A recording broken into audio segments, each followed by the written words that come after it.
It was working fine. Test 1, 2, nothing. Try this one. Is that better? That's the same thing. Isn't that an OMB thing? Yeah. There we go. Appearing before the subcommittee today is Treasury Secretary Janet Yellen and Office of Management and Budget Director Shalonda Young. We thank you for joining us today. We were looking forward to receiving testimony from the Council of Economic Advisors Chief Chair Cecilia Rouse, but wish her well. We are here today to discuss the administration's fiscal outlook, 2024 budget request, and our nation's economic outlook. This hearing has not occurred in over a decade, and it could not be more timely than in the midst of a great economic turmoil. It is, in my opinion, that the reckless spending and out-of-control regulatory expansion unleashed by President Biden and Democrats has pushed us into a recession. It has been anything but a transitory cycle. Our unsustainable trajectory is one of the greatest threats to American prosperity, security, and future generations. If we are to be guided by past performance, then I have great concern about the administration's budget. This administration and its agencies have failed to help Americans who have seen their personal savings crippled. It's not only fiscally irresponsible to continue down the path that we've been on, but it is intellectually dishonest to claim that it has been working. The annual inflation rate is 6%, and out of touch in stark contrast to the 3% assumed in the president's budget. It is disappointing that the administration did not only proposes even higher spending, but also incorporates optimistic economic assumptions. I was hoping that the fiscal 24 budget request would begin to limit federal spending, but instead it increases the public debt to 110% of GDP by 2033. I have consistently advocated for solutions to chart a responsible way forward. We must change gears and get going in the right direction to help Americans get the relief they need. The committee does not care to hear any excuses today, so we want you to focus on how we can turn this economy around with new and different policies than those that have failed us since mid-2020. I would be remiss if I did not mention something that's also on Americans' mind, the current banking crisis and how American taxpayers are on the hook for it. Whether through fees passed on by banks, Americans rely on, or taxpayer-funded backstops, I ask you today to be frank with us about the real impact. In conclusion, I will not be able to support the level of spending included in the president's budget. Our members are taking a hard look at the spending request line by line and will determine what level of funding can be appropriated that puts our fiscal house on a sustainable path. I look forward to your testimony today and working with you on these important issues. I'm also excited to welcome the participation of Chairwoman Granger at our hearing today, and I will now recognize my colleague and my friend, the ranking member from Maryland, Mr. Hoyer, for his opening statement. Well, thank you very much, Mr. Chairman. I won't go into a long exposition of how much I disagree with some of the points just raised by my dear friend. That does not surprise him or any of my colleagues to my right, I'm sure. But I am pleased to be back on this subcommittee on which I served for 23 years prior to my becoming majority leader 20 years ago. I'm glad to be back. This subcommittee is sometimes not looked at as a sexy subcommittee with issues that galvanize people, but it deals with, as the chairman has just noted, some of the most important issues that confront our country and confront the administration and the Congress. So I'm pleased to be back here. I'm particularly pleased to be back here with my friend Steve Womack, who I believe to be one of the most responsible and hardworking and focused members of the Congress of the United States on either side of the aisle. And I am pleased to be his friend and have been his friend for a very long period of time, since he came to the Congress almost. And I'm looking forward to us working together very, very well. But we're going to have very significant differences. There is no doubt about that. I have a chart, and I'm going to do a special order, and anybody wants to see it next week, which outlines 70 some odd years, plus years, since 1948. And it outlines the economic progress made under Democratic administrations and under Republican administrations. And in terms of jobs created, one of the most stunning numbers, Republicans had 6 more years during those years from 48 to 22 or 49 to 22. Under Democratic presidents, 75 million jobs were created. Under Republican presidents, less than 35 million jobs were created during those years. This president's economic program has created 12 million jobs in 2 years, unprecedented. Now, part of that, of course, is because of the pandemic and the loss of hemorrhaging of jobs, clearly. But the economic program that we put in place on the rescue plan brought this economy back more quickly, frankly, than any other economy in the world. So I'm proud of what we've done, and we're going to defend what we've done. But we're going to have legitimate differences. We're going to have discussions about the level of funding. There are significant increases in many of the programs that we confront. I'm not surprised that we're going to have a robust debate on that, and we're going to discuss justifications for those increases. But from investing in American workers and families to shoring up Medicare and other vital programs, it truly is a budget, in my view, for the people. Additionally, it advances many priorities that fall under our subcommittee's jurisdiction. It includes, for example, a 5.2% cost of living adjustment for our nation's hardworking federal employees to keep pace with inflation. I might say, as an aside, almost every nation in the world has experienced inflation. Not a result of policies that we adopted, but the result of the pandemic, shortage of supplies, disruption of supply chains, all of those issues which make an impact on the economy. As someone who's long been an advocate for America's federal workforce, I will keep working tirelessly with my colleagues on the committee to ensure that these public servants receive the fair pay and benefits they've earned. I was also pleased to see President Biden request additional funding for the IRS. I know that's going to be a big item of contention. Mr. Womack and I have discussed that. We have a very, very substantially different viewpoint. And Madam Secretary, I know you're going to be speaking to that. My view is that there's nobody who wants to pay more than their fair share. None of us want to see our taxes increased. But every one of us ought to pay our fair share. That's the price of freedom. That's the price of our democracy. That's the price of our serving our people. We want to give them the highest quality customer service for American taxpayers and rein in tax evasion and fraud among those making more than $400,000 a year. Similarly, the proposed budget would strengthen the Treasury Department and other agencies overseeing our financial systems. Clearly, we've seen a very recent example of how important that oversight is. The recent turmoil surrounding Silicon Valley Bank and a handful of others reminds us of how crucial it is for the Treasury to receive the resources it needs to coordinate with the FDIC and the Federal Reserve to safeguard our economy. I might observe that no one probably in America has had more experience with those agencies than our Secretary of the Treasury.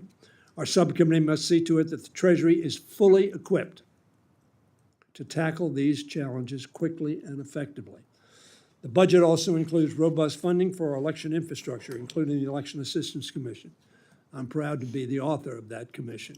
And I'm proud that a Republican president signed the bill, George Bush, that created that in the Help America Vote Act, which Bob Ney of Ohio, Republican of Ohio, was a critical partner in seeing that adopted. These HAVA programs must receive the funding they need to ensure that our elections remain secure, accurate, and accessible. Without evidence, many people have raised the question as to whether the last election was a legitimate election. Actually, the election 2 years before that. If that premise is adopted, that somehow the election may have been done incorrectly, then I would think everybody would want to support the Election Assistance Commission to give oversight to that very proposition. These provisions, like the rest of President Biden's budget, would help set our nation up for success. for generations to come. In this morning's hearing on the Labor Health Committee, I talked about the expenditures, that they are investments, and investments in a stronger and better country, a stronger economy, the growth in jobs. They stand in startling contrast to proposals, frankly, we've heard recently to roll back federal appropriations to their fiscal year 2022 level. The senior member on our side may have some words to say about this. This extreme course of action would lead to a cut of at least 22% for essential programs. These cuts would also deal a severe blow to airport and railway safety. Millions would lose access to health care services provided by community health centers. These are just a few of the plethora of effects, adverse effects, these cuts would have on our country. One more minute.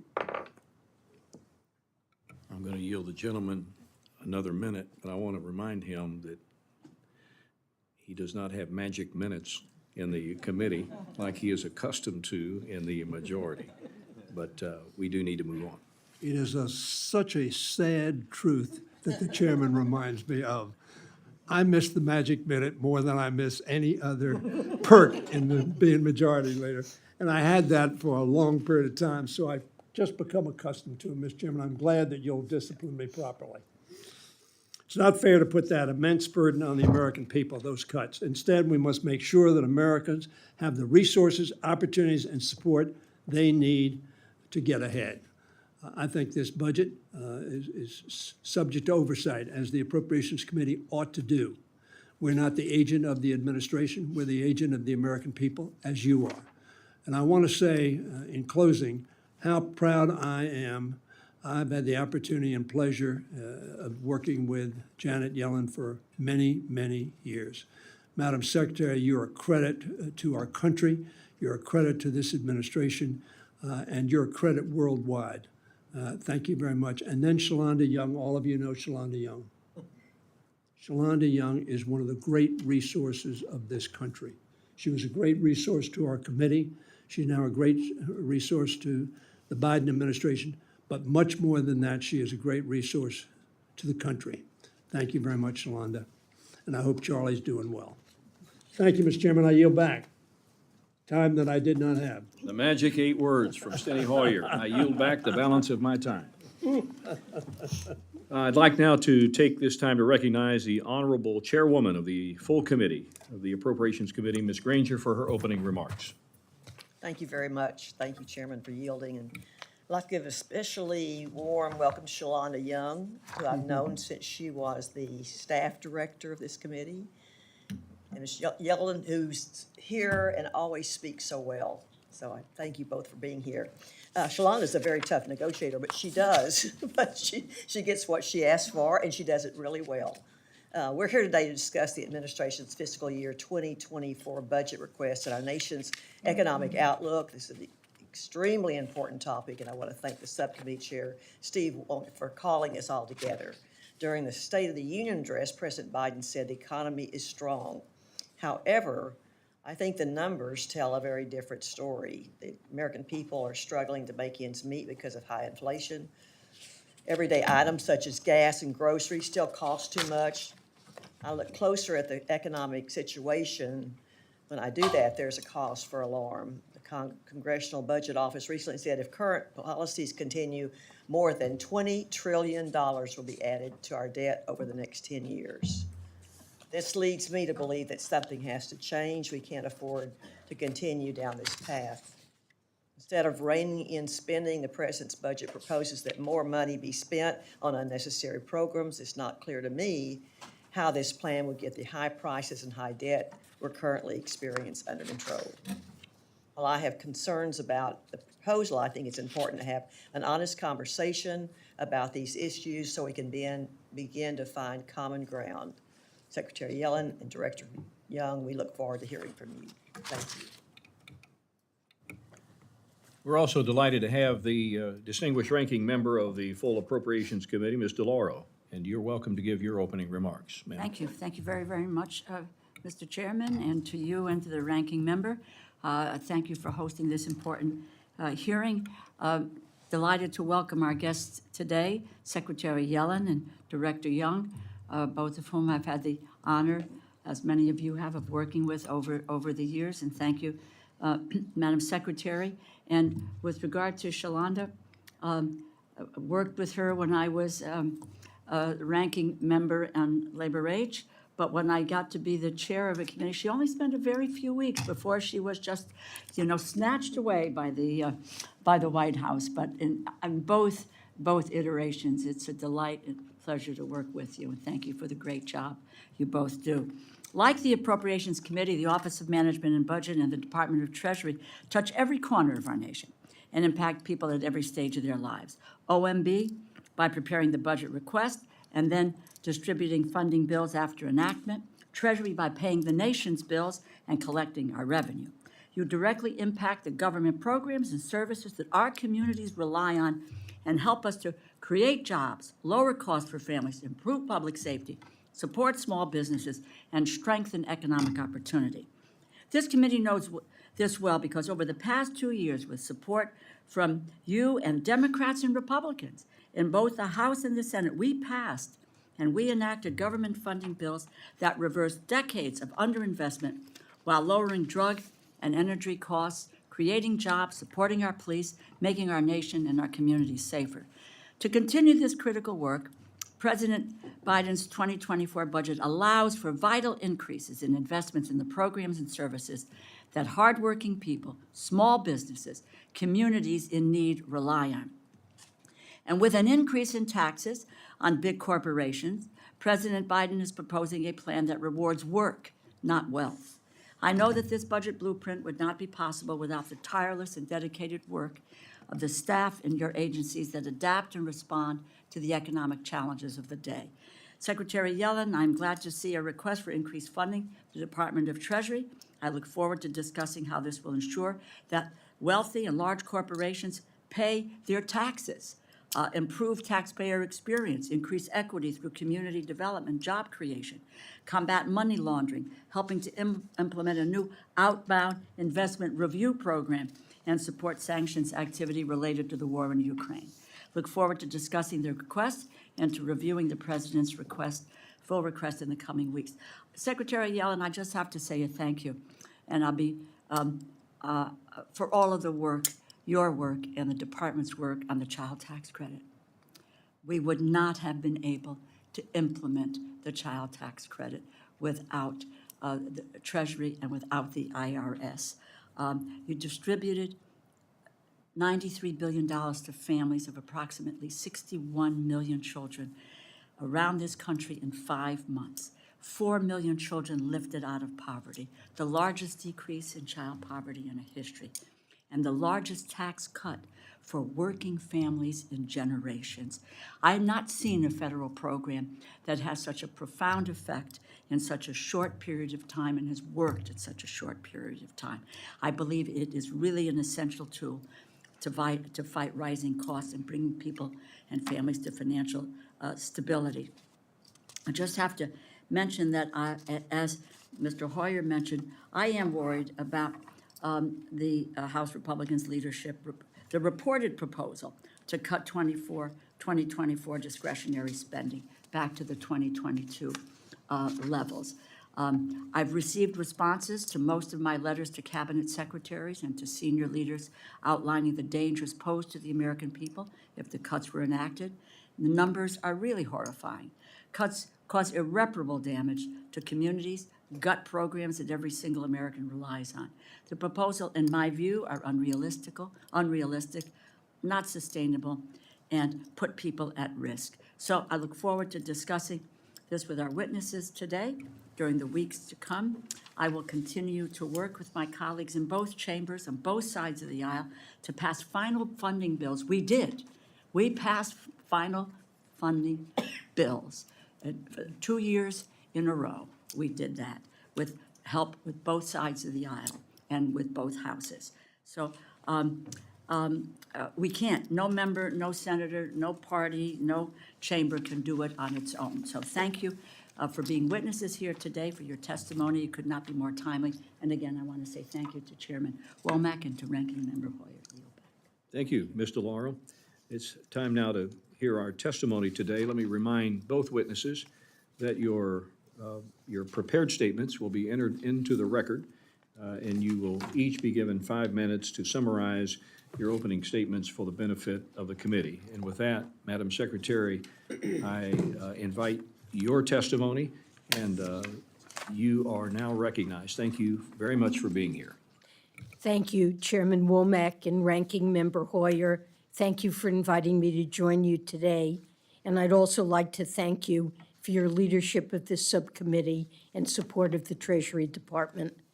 2 years into this administration, Treasury continues to serve at the forefront of our nation's response to some of its most urgent challenges. We have advanced our country's domestic and international economic priorities thanks to the resources that you've provided us. Our top priority is to protect the health of the U.S. economy. 2 weeks ago, we learned of problems at 2 banks that could have had significant impacts on the broader banking system in the American economy. In the days that followed, Treasury worked with the Federal Reserve and the FDIC to take decisive and forceful actions to strengthen public confidence in the U.S. banking system. We took actions to protect all depositors at the 2 failed institutions and provide additional liquidity for banks. This was designed to mitigate risks to the banking system. It's important to be clear. Shareholders and debt holders of the failed banks are not being protected by the government, and no losses from the resolution of these banks are being borne by the taxpayer. Deposit protection is provided by the Deposit Insurance Fund, which is funded by fees on insured banks. As I've said, we have used important tools to act quickly to prevent contagion, and they are tools we could use again. The strong actions we have taken ensure that Americans' deposits are safe. Certainly, we would be prepared to take additional actions if warranted. Beyond our work on the financial system, Treasury has also led our administration's broader efforts to recover and stabilize our economy from a once-in-a-century pandemic shock. Our Office of Recovery programs help drive the fastest and most inclusive labor market recovery in history by coordinating the effective implementation of the American Rescue Plan relief. Today, the unemployment rate is near historic lows. Our economy has added over 12 million jobs since the start of 2021. Our administration is now building on that progress by effectively implementing long-term investments enacted by Congress. Internationally, Treasury continues to mount a swift, bold, and enduring response to Russia's illegal war against Ukraine. In my visit to Kyiv a month ago, Ukrainian officials told me firsthand about the critical impact of our work. As part of a broad coalition, we're responsibly dispersing vital economic assistance to Ukraine. Since last February, Treasury has also implemented over 2,500 Russian-related sanctions. We have degraded the Kremlin's ability to replace more than 9,000 pieces of heavy military equipment that it's lost on the battlefield. And we have also stabilized global energy markets and cut into the Kremlin's revenues by implementing innovative caps on the price of Russian oil.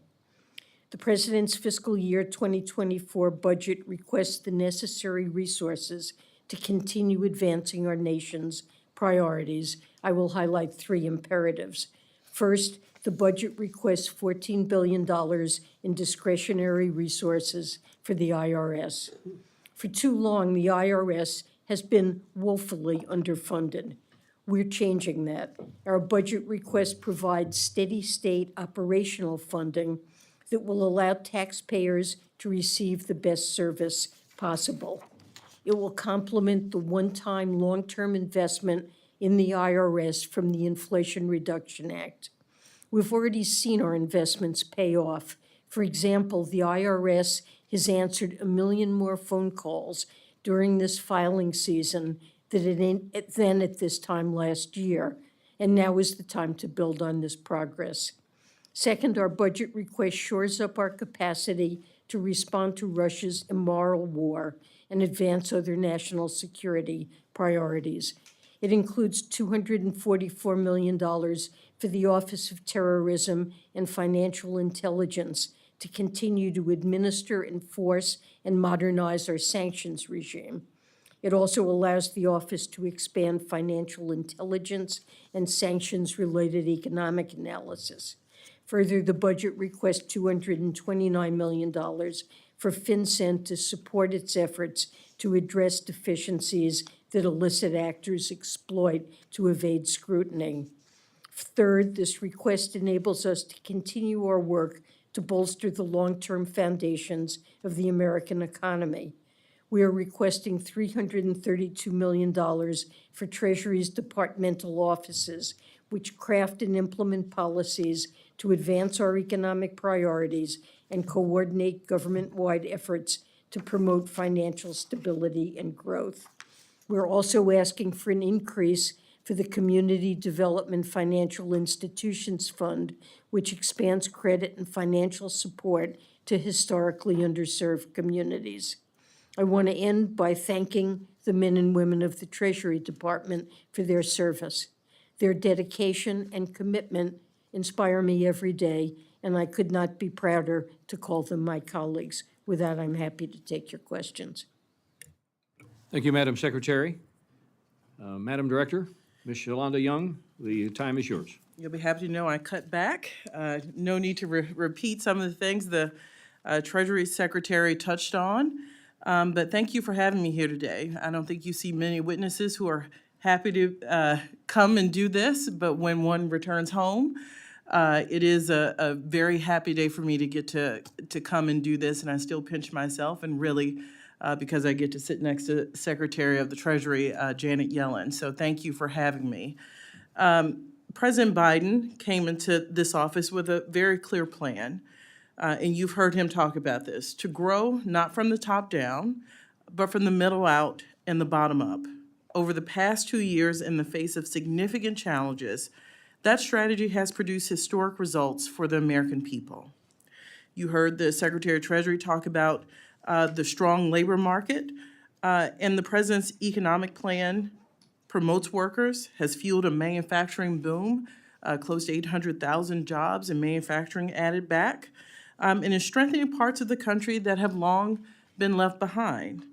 And this president has done all of that while being fiscally responsible. During his first 2 years in office, the deficit fell by more than $1.7 trillion, the largest decline in American history.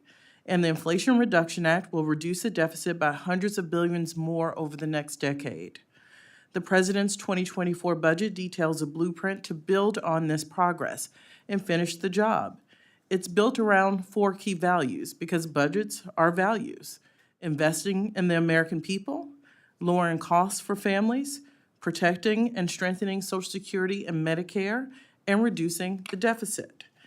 And it does all of this while ensuring that no one earning less than $400,000 per year will pay a penny more in new taxes.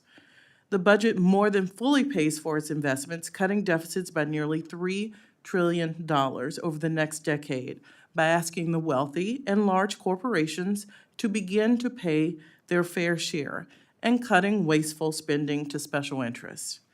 The budget builds on the progress made over the last 2 years and proposes additional policies to lower costs for working families, including for health insurance, prescription drugs, childcare, utilities, housing, college, energy, and more. When working families have a little bit more breathing room, they can help power our economy.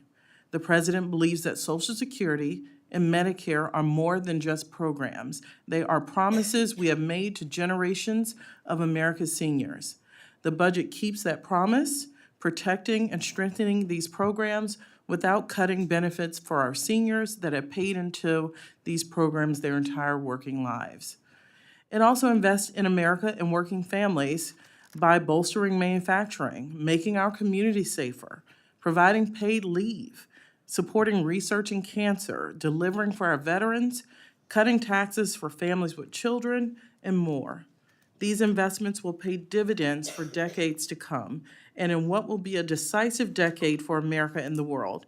This budget reflects the national security strategy by including robust investments in military readiness, our diplomatic and development tools, and honors a sacred commitment to our veterans. I'd like to end by saying a few words about OMB's budget. And thank you to the members of this committee for supporting OMB in the 2023 omnibus. Those resources have allowed us to fill critical career staff vacancies, investing in our outstanding workforce and restoring OMB to its historic staffing levels, overcoming what had been the second lowest staffing level in 15 years, so thank you. And it comes at a moment when OMB continues to take on significant new areas of responsibility. To just list a few of those, we're leading the President's Made in America agenda. That office is based at OMB, implementing the bipartisan infrastructure law, transforming federal customer service delivery, and much more. So thank you for your support. Our fiscal year 24 request will allow OMB to continue rebuilding and maintaining our career staff, which is necessary for us to advance OMB's mission. Thank you for the opportunity to appear before the committee today, and I look forward to your questions. Thank you, Director Young. Members are advised that you've got a timer in front of you, and if that timer is working correctly, when it gets into the yellow, that means you've got a minute left. In the case of Steny Hoyer, we're going to start in the yellow. I'm only kidding, Steny. He is my friend. Everybody else was hoping you were accurate. Yeah. We'll start our Q&A now with our witnesses, and I'll lead. First of all, stabilizing the national debt should be a top priority, not just this administration, but I think there is a clarion call around the country for us to do something about this unsustainable trajectory that we're on. It is my belief that the President's 24 budget falls short of the deficit reduction needed to put our country on a sustainable path. Director Young, when you testified here last year on the 23 budget, we discussed the debt and the need for solutions to address runaway spending and the national ledger. So I have a couple of questions. The first one is a pretty simple question. Do you believe that government spending contributes to inflation? I have the Secretary of Treasury here who probably can speak to inflation better than I can, but I'll point out, and it was mentioned by Mr. Hoyer, we see inflation in most democracy or most economies across the world. So what that tells us is that coming out of the pandemic, supply chain shortages have much more to do with inflationary pressures we see across the globe. Secretary Yellen? So I would agree with that. We have now had 7 months in which 12-month inflation has been declining. We're seeing reduced pressures on supply chains, a dramatic decline in shipping costs, for example, that was an indicator of supply chain problems. The shifts in work, means of work during the pandemic gave rise to big increases in housing prices and rental prices. And we can see in current indicators, that's now stabilizing or coming down, and that will eventually pass through into lower inflation. So it is the first job, the job of the Federal Reserve to take actions to bring inflation down. But these factors are lowering it, and the administration has taken actions to bring down healthcare costs, to bring down energy prices, and to lower the costs that burden American families. So it is my opinion that federal spending, excessive federal spending, I know we got to spend money to finance the role of government, but excessive federal spending, in my opinion, does contribute to inflation. So the next question is, how much inflation should we endure, and at what point will it be necessary for us to roll back federal spending? Irrespective of the fact that has been suggested by the ranker and by the two witnesses here today that The entire world is suffering from inflationary spirals, so it's natural I don't necessarily subscribe to that notion that we have to be like the rest of the world. We have some unique opportunities to control it ourselves, to include the federal budgets. So at what point in time, Ms. Young, does it become necessary for us to reduce federal spending? So I'll certainly answer that. You asked a couple different ways. Should we keep our pressure on to bring down inflation? My answer to that is absolutely. We share that goal. We should understand what causes it. As the secretary's pointed out, the Fed has tools in which to deal with inflation with regard to raising rates. This administration's also taken action through the Inflation Reduction Act. But you're right, we share your concerns that Americans are paying too much for household goods. But I'd also point out some of the investments you see here, like in childcare and housing and college, is exactly to help American families have a little more breathing room when they're trying to do their budgets. So we agree, and I understand there'll be disagreements on how to deal with that and bring that in. But my concern, if we go under the acts in some of these programs, I think about low-income heating assistance. What happens to those families if those federal programs are pulled back so far that they hurt the very people I think all of us want to help? Thank you. I'm out of time. I'll recognize now the ranking member, Mr. Hoyer. I'll try to stay in my time. First of all, let me observe, Mr. Chairman, nobody likes inflation. Inflation eats away, particularly at those with fixed incomes. But I've served here, as all of you know, a long time. And inflation under Ronald Reagan in his going into his third year, I believe, was 10.7. So as a comparison, but we need to bring inflation down. But I want to add something about a broader thing. Madam Secretary, if we fail to increase the national debt to allow headroom so that America can pay its bills, what impact will that have on inflation? You're talking about the debt ceiling? Yes. I think it's utterly imperative that we raise the debt ceiling. That is about allowing the government to pay the bills it has already incurred. It has nothing to do with future spending. And a failure by the government to pay the bills it's incurred is something that would be economically and financially catastrophic. It would have a horrendous effect on financial markets where the United States is seen as an utterly secure country in which to invest. U.S. Treasury securities are seen as the safest bedrock of our global financial system. The U.S. dollar serves as the world's reserve currency. We would be undermining that. And even coming close to the debt ceiling without raising it, we saw in 2011 that led to a downgrade of the U.S. credit rating, and this will raise borrowing costs for American households and businesses for a good long time. If we failed to raise the debt ceiling and had to cut spending to match the inflow of revenues that we had, we would be certain to have a recession or worse. It would be a dramatic cut in spending, and the financial market consequences would be disastrous. I strongly urge Congress to raise the debt ceiling, and to fail to do so would lead to economic and financial chaos. Madam Secretary, would it be fair to say that every one of your predecessors, whether they were Republicans or Democrats, shared that view? Absolutely. Would it be fair to say that the last time we raised that limit, it was a bipartisan vote in which the Democrats joined with Republicans to avoid that irresponsible action? There have been many occasions, 90 or more occasions, in which Democrats and Republicans have joined together to raise the debt ceiling, which simply allows the Treasury Department to pay the bills the government has incurred. Madam Secretary, last question I would ask of you is,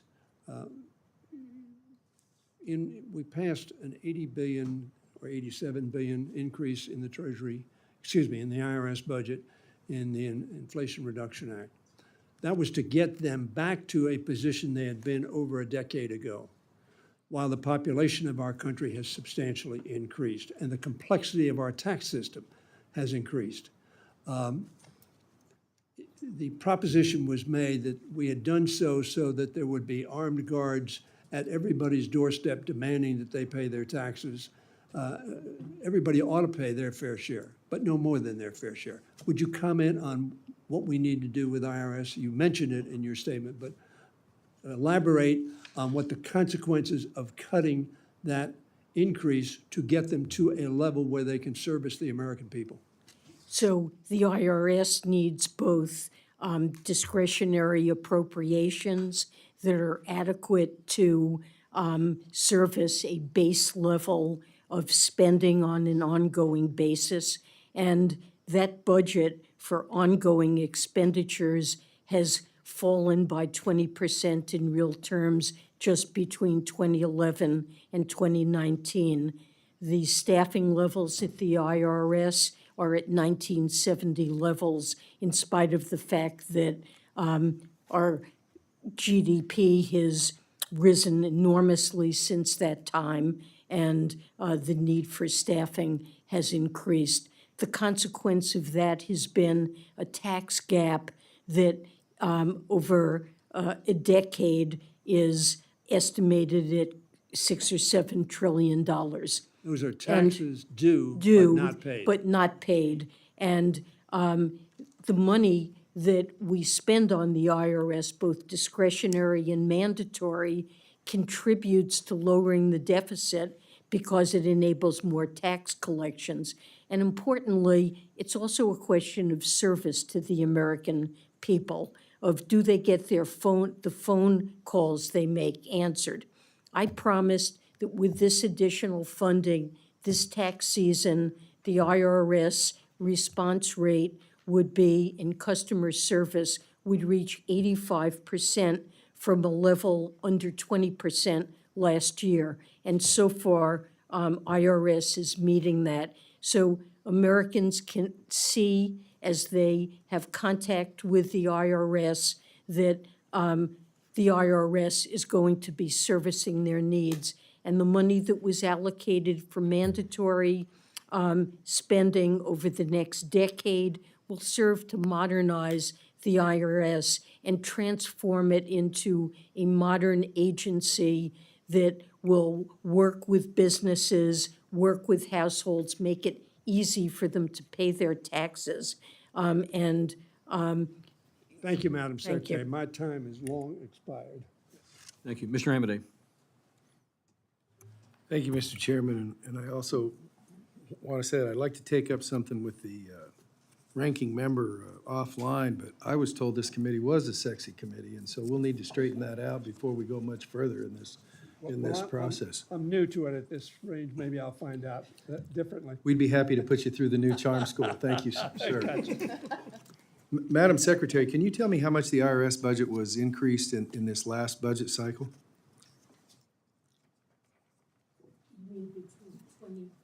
Sorry, you mean between 22 and 23? Yes, ma'am. Or with the request?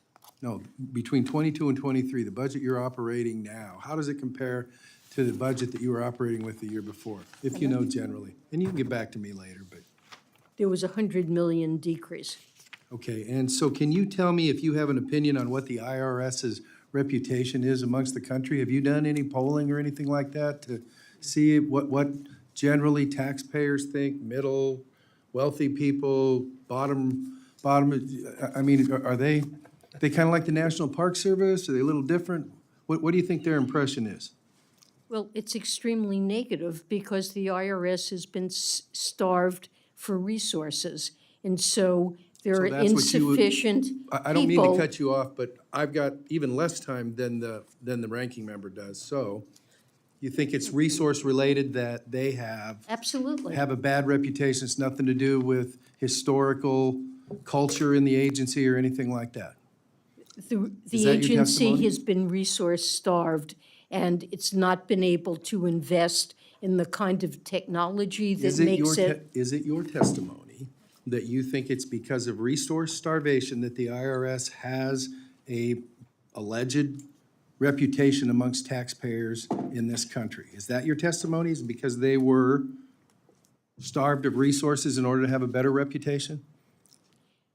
People know that if you call the IRS, the phone isn't answered, and it's difficult to do business with the IRS, and that reflects a shortage of resources. I'll accept that as your answer. Can you tell me the specific energy jurisdiction that is housed in the Department of Treasury under the United States Code? I'm sorry, Can you tell me the specific energy jurisdiction that is housed in the Department of Treasury under the United States Code?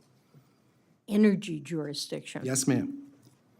I'm not sure I understand what that means. Okay, well then, let's try this one. Can you tell me what the election jurisdiction is of the Department of Treasury as reflected in the United States Code?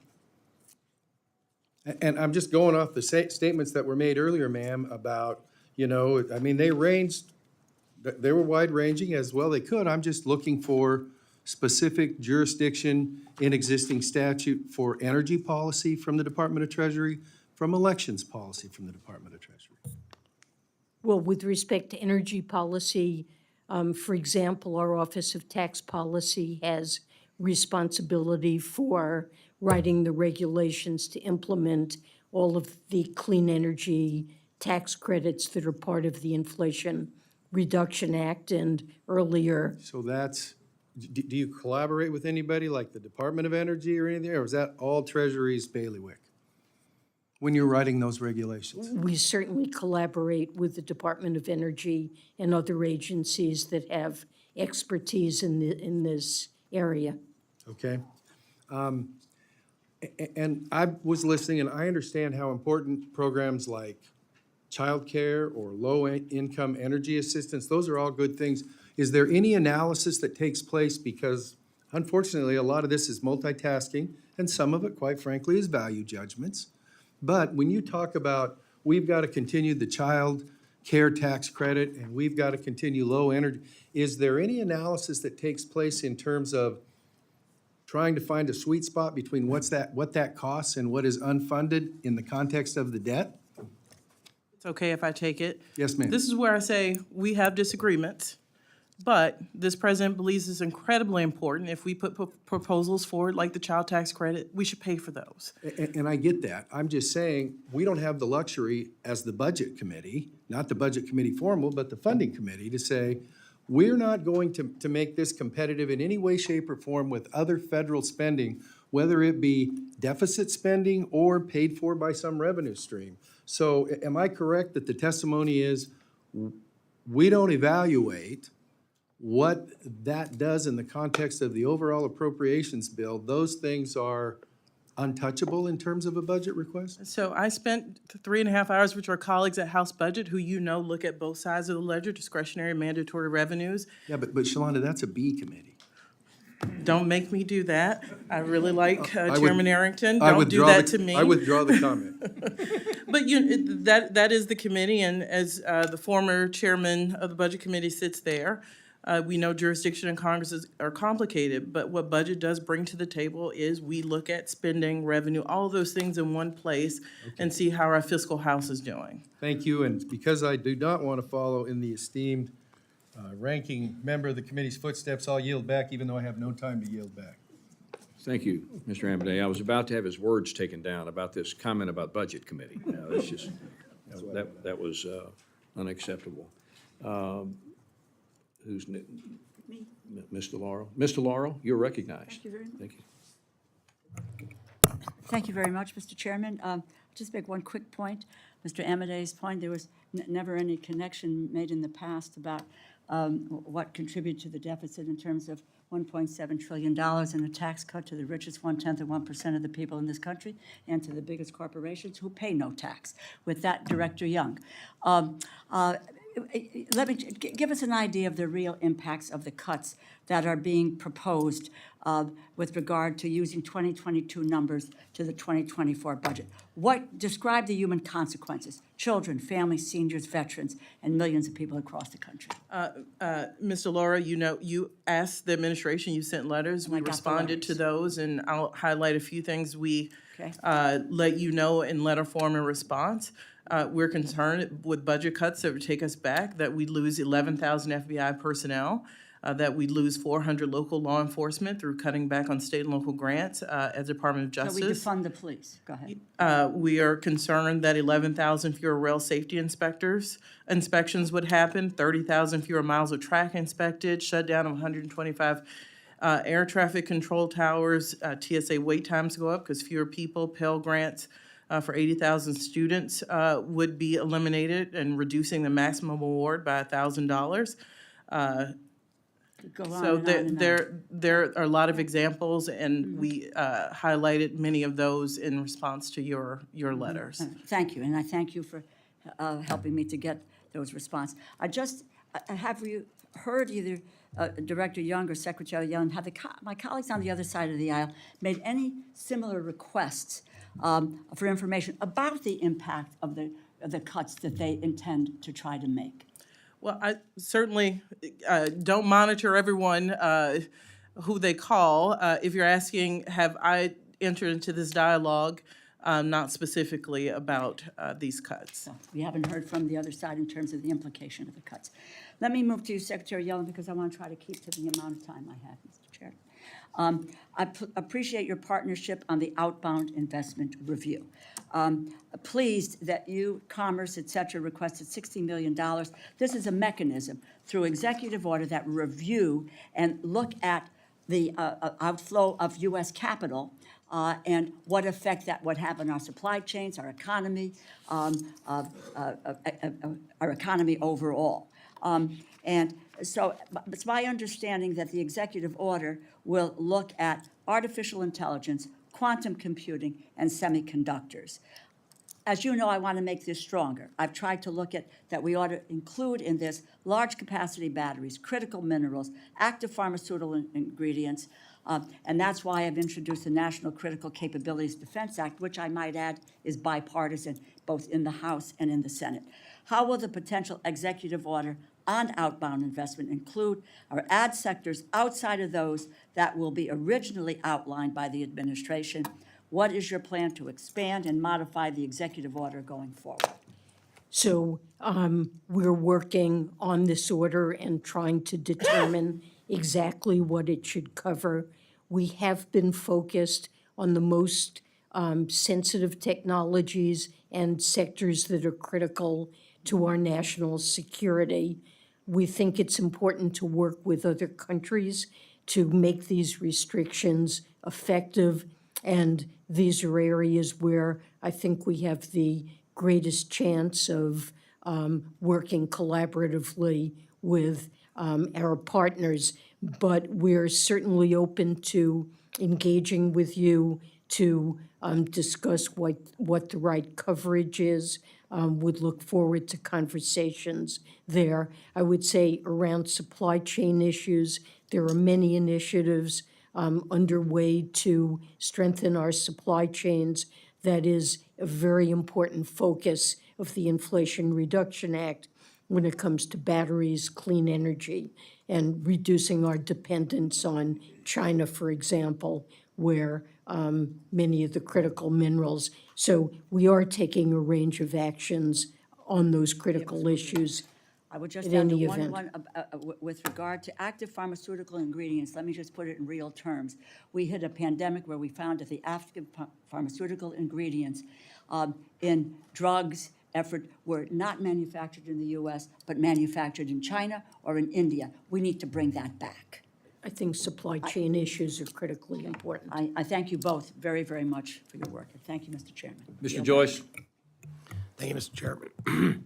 Secretary Yellen, I'm sure you know earlier this year, the European Union's Corporate Sustainability Reporting Directive went into effect. This EU law has unprecedented scope and will impose ESG-related requirements on many U.S. businesses, requiring that they gather detailed information from their suppliers, which include American small businesses. These rules go farther than even the most aggressive proposals by our own regulators. As you know, SEC Chairman Gensler's proposal would mandate disclosure of Scope 3 greenhouse gas emissions from American companies. This proposal has been widely criticized for the burden that it imposes on businesses of all sizes. And as bad as the SEC's proposal is, the EU has now imposed a standard that is much more burdensome, in which many American businesses are already preparing to comply with. I'm sure you can understand why this proposal is troubling to members of Congress when foreign governments put their mandates on U.S. businesses. On this matter, what is the administration doing to protect U.S. businesses from burdensome foreign regulation and prevent efforts which undermine our sovereignty? Well, different countries are moving at different speeds and in different ways to address climate change. And we are encountering conflicts with other countries because of differences in our approaches. I think as a fundamental, we agree with the European Union that disclosure of climate-related risks is important so that investors are able to make good choices about where they invest and understand the risks in different companies. So as a general matter, we believe, as the Europeans do, in disclosure, which is behind Chair Gensler's proposal. I know he's received many comments on. But we are engaging with the European Commission to understand the implications of their proposals. We want to avoid unnecessary market fragmentation, which different approaches can produce. We want to maintain a level playing field for U.S. Companies and make sure that they're not burdened with incompatible regulatory requirements around the world. So this is an important issue that we're focused on addressing. All right, I'll accept that. Secretary, also this administration, and you just claimed prior, that billions of dollars in additional funding provided to the IRS in 2023 for increased enforcement will somehow not be used to target individuals making less than $400,000 per year. I got to tell you, I'm a little skeptical of that claim. And and which specific mechanisms has your department and the IRS put into place to make sure that this money is not used on burdensome audits for ordinary Americans? I've issued a directive to the IRS that clearly prohibits them from using these funds to target individuals or small businesses making under $400,000. And let's be clear, the focus of this, there are really two focuses of this money that's been allocated. One is to greatly improve customer service, both for individuals and for businesses, modernizing the IRS. And the second is to address the tax gap. And the tax gap isn't related to individuals or small businesses making under $400,000 a year. It's wealthy, very high-income individuals, complex partnerships, and corporations that are, by and large, underreporting and underpaying their tax. And the money will go to hiring trained, experienced accountants and tax professionals who are able to do the complex audits that are necessary to recover those funds. So there would be no motivation to want to target taxpayers making under $400,000. And I have directed the IRS that they may not do so. For 10 years now, I've been on this committee, and money has been given year after year to automate the processes at the IRS. And now you're saying that they need more manpower versus automation. They need manpower and automation. And there will be, for example, of the resources in the budget for 2024, the lion's share will go toward technology and operations, some toward net increases in enforcement. That will take time, but there will be massive improvements over time in technology, and we will end up with a modern agency that people will have much better experience and companies interacting with. I yield back. Mr. Pocan. Thank you, Mr. Chairman, and thanks for holding this hearing. Appreciate it. And thanks to our witnesses. I'd like to try to get to two areas. So let me start first, kind of just talking about the economy, worried about the debt ceiling that we're facing. So we just talked a little bit about interest rates, and Moody's Analytics, they had an economist who predicted that we would have global market panic on the scale of the 2008 financial crisis, result in more than 7 million job loss, unemployment rate of over 8%, elimination of 10 trillion in household wealth, and decline in real GDP of more than 4%. So that means people are paying more for small business loans, for cars, for homes. But there's a second part that I'd like to ask Director Young specifically about, that a debt limit breach could disrupt expected payments to the military, veterans, and seniors, specifically 65 million Americans who receive Social Security and Medicare benefits, and 18 million veterans who could lose access to their benefits. That's 330,000 people in my state. Could you just briefly address that aspect of the debt ceiling? Many of us have experienced shutdowns where people don't get paid until the government reopens, and this is not that. You've heard the Secretary of Treasury lay out the catastrophic economic fallout from a default and what means if we even get close to flirting with.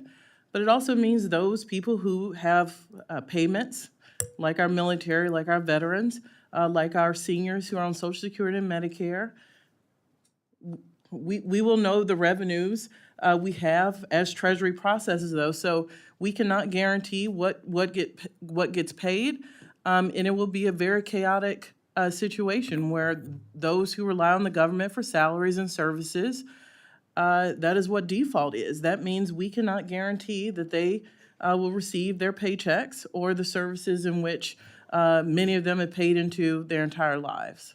No, thank you. I just think, back home, people don't talk about raising the debt limit. That's very Washington speak, but they talk about whether or not they get their Social Security check, their veterans benefit, whether interest rates are going to rise when they buy something. And I think those are the real ramifications that we should be talking about more as we do this. Second area, and this is, I'll admit, is a little bit out of left field, but I have a real concern where we're at right now with the Fed and raising of interest rates. And Secretary Yellen, this is specifically for you because I respect your opinion so much. I know you're not in charge of the Fed, but I do respect your opinion. So the normal business, the normal model, I guess, is if inflation is high, the Fed has kind of a singular blunt tool of raising interest rates until people lose jobs. I guess that's the best way of putting it in a blunt way. But I don't feel that this is the normal time that interest rates go up and that works. I feel like, and I'm a small business owner for 35 years, and I can tell you what I'm seeing right now. First of all, our offices, I'm guessing everyone has an unprecedented request for passports right now because people, after 3 years of not traveling, want to get out and go somewhere, and that's not going to be stopping. And in our business, we deal business to business, trade association, nonprofit. That's not stopping. They haven't had some of the events for the last 3 years. They're doing it no matter what happens. So demand isn't necessarily going down at the rate you'd expect, yet we are affecting the housing market. We're affecting banks right now. We're having a lot of negative effects by continuing to raise the interest rates, but it's not the normal model. I just don't feel like it from everything I'm seeing and experiencing from being on this planet for 58 years. So my question is, in your opinion, are we doing the right efforts? Corporate profits are way high. There's a lot of things that are askew as you look at the model that's happening. I feel like ultimately this could have some really negative recession-type ramifications and other ramifications, and I'm worried about continuing to raise interest rates. So first, let me say, I don't want to comment on the Fed's interest rate decisions. I respect their independence. Well, I was over there myself and had to make these decisions. I wear a different hat now and don't want to comment on theirs.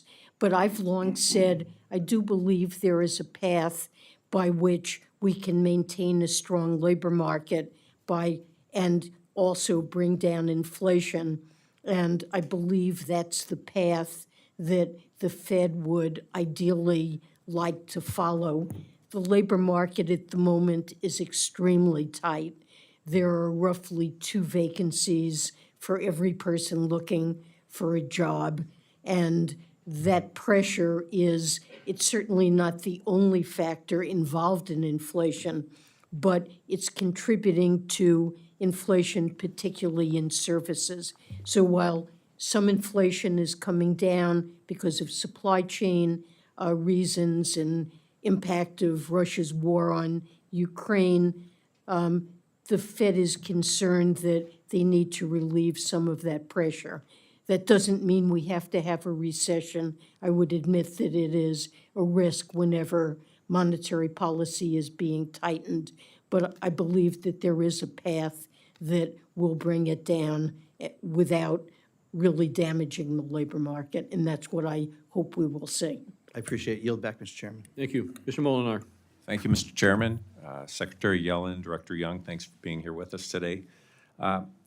Secretary Yellen, on February 17th, over a month ago, I sent you a letter and asked you in your capacity as chair of the Committee on Foreign Investment in the U.S., CFIUS, to provide an update regarding large foreign investments in Michigan. Are you familiar with that letter?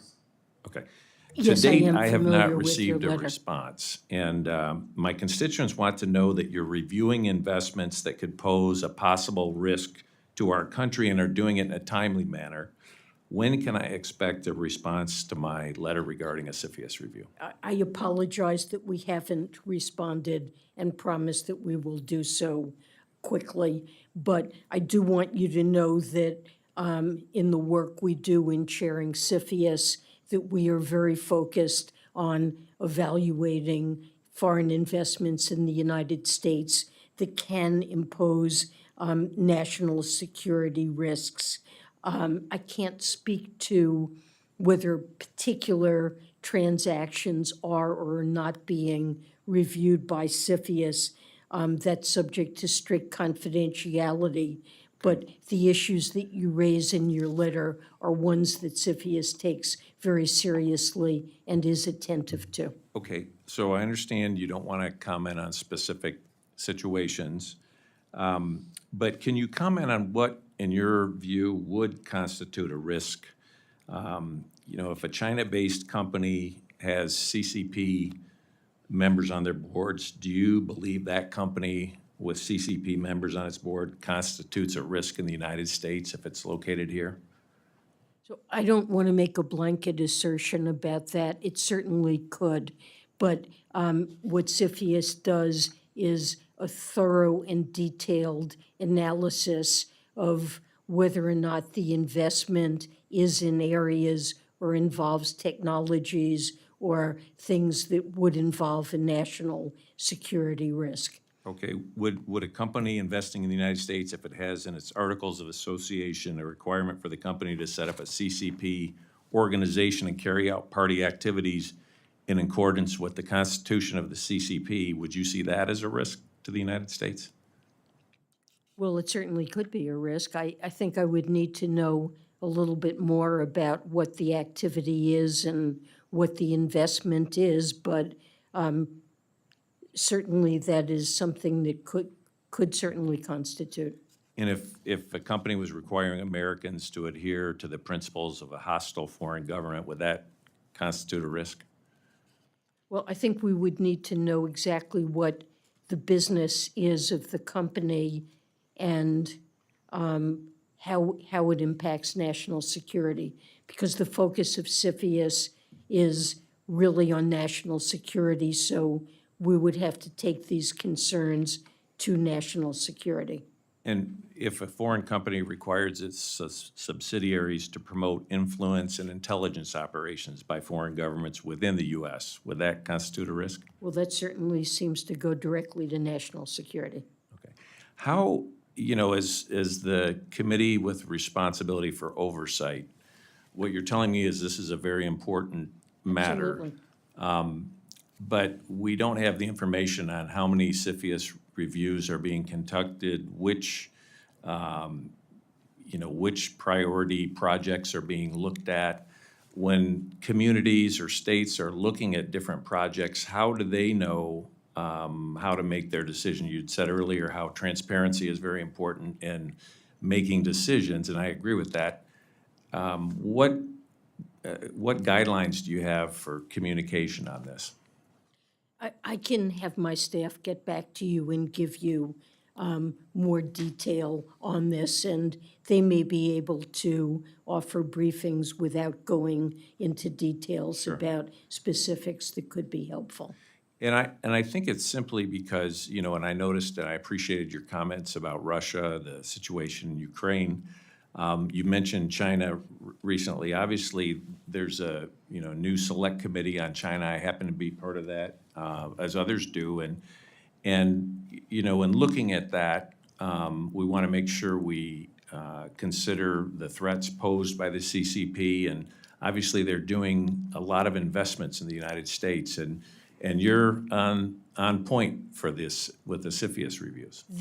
These investments get very detailed analysis and serious review. And it is a very thorough process and taken very seriously to try to identify national security risks. I would ask my staff to give you more details on Thank you. this, but Thank you, Madam Secretary. Mr. Chairman. Mr. Bishop? Thank you very much. Let me welcome our two witnesses, Secretary Yellen, Director Young. The President's budget invests in America, lowering costs, strengthening Social Security, Medicare, and attacking the deficit. On the other hand, the proposed unprecedented cuts in FY '24 to FY '22 levels that the Republicans have offered seems to have a tremendous effect on education, public safety research, and nutrition. Would this have a real damaging effect on our families, communities, the economy, and competitiveness? Treasury provides some critical services that American people rely on every day. Payments, tax refunds, taxpayer assistance. It appears to me that if we go back to 22 levels, it would be devastating to the American people.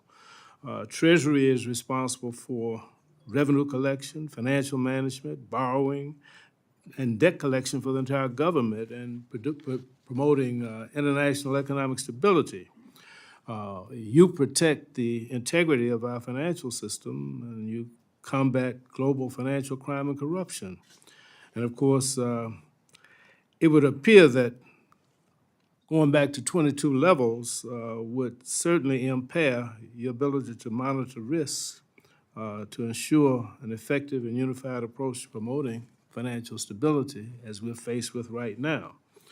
Our national security would appear to be impacted, and either of you can comment on this. The Office of Terrorism and Financial Intelligence would be jeopardized, our national security would be jeopardized because you wouldn't be able to enforce sanctions, including the sanctions targeting Russia, and when we are supporting Ukraine, this would appear to send the wrong message to Mr. Putin. So it seems like your ability to carry out your functions would be tremendously limited. And of course, looking here domestically, you have the responsibility for community development financial institutions, grants and assistance. And of course, if you have to cut that back, it means that many of America's most economically disadvantaged communities would be hurt because there would be fewer resources for small business lending, affordable housing, and consumer products and services to help with our economic development and job growth.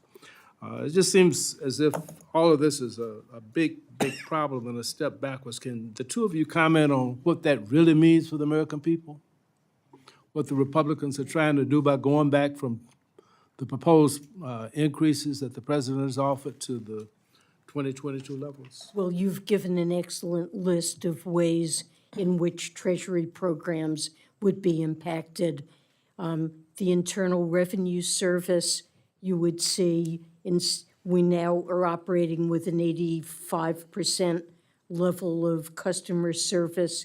It would revert to the abysmal levels we had before funding was increased. And the money that's allocated to the Inflation Reduction Act for modernization of the agency would have to go for the basics of processing returns. As you said, cuts for the Office of Terrorism and Financial Intelligence would compromise our ability to put in place sanctions. Cuts to FinCEN would mean we were less able to combat corruption and money laundering globally. Cuts to the CDFI fund would mean we're less able to support disadvantaged communities and financing there.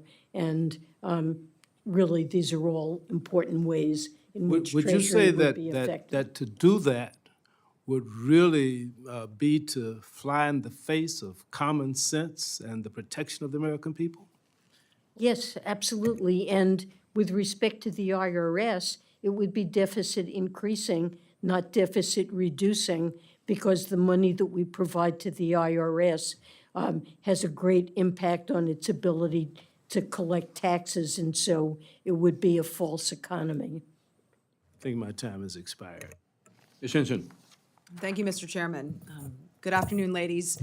Secretary Yellen, thank you for coming before our committee today. It's nice to meet you in person and get the opportunity to ask you some questions. And Shalonda, Madam Director, thank you. It's great to talk to you. It was great to have a conversation yesterday as well. I really appreciate your time in answering some of my questions yesterday before the committee hearing. So what I want to start with is, Secretary Yellen, I want to follow up a little bit on your comments that my colleague was kind of asking about CFIUS, specific to national security. Obviously, with Treasury's role in making sure we're taking a better look at transactions and foreign investments, specifically the foreign investments by entities like the Chinese Communist Party. I'm also on the Select Committee on competition with China.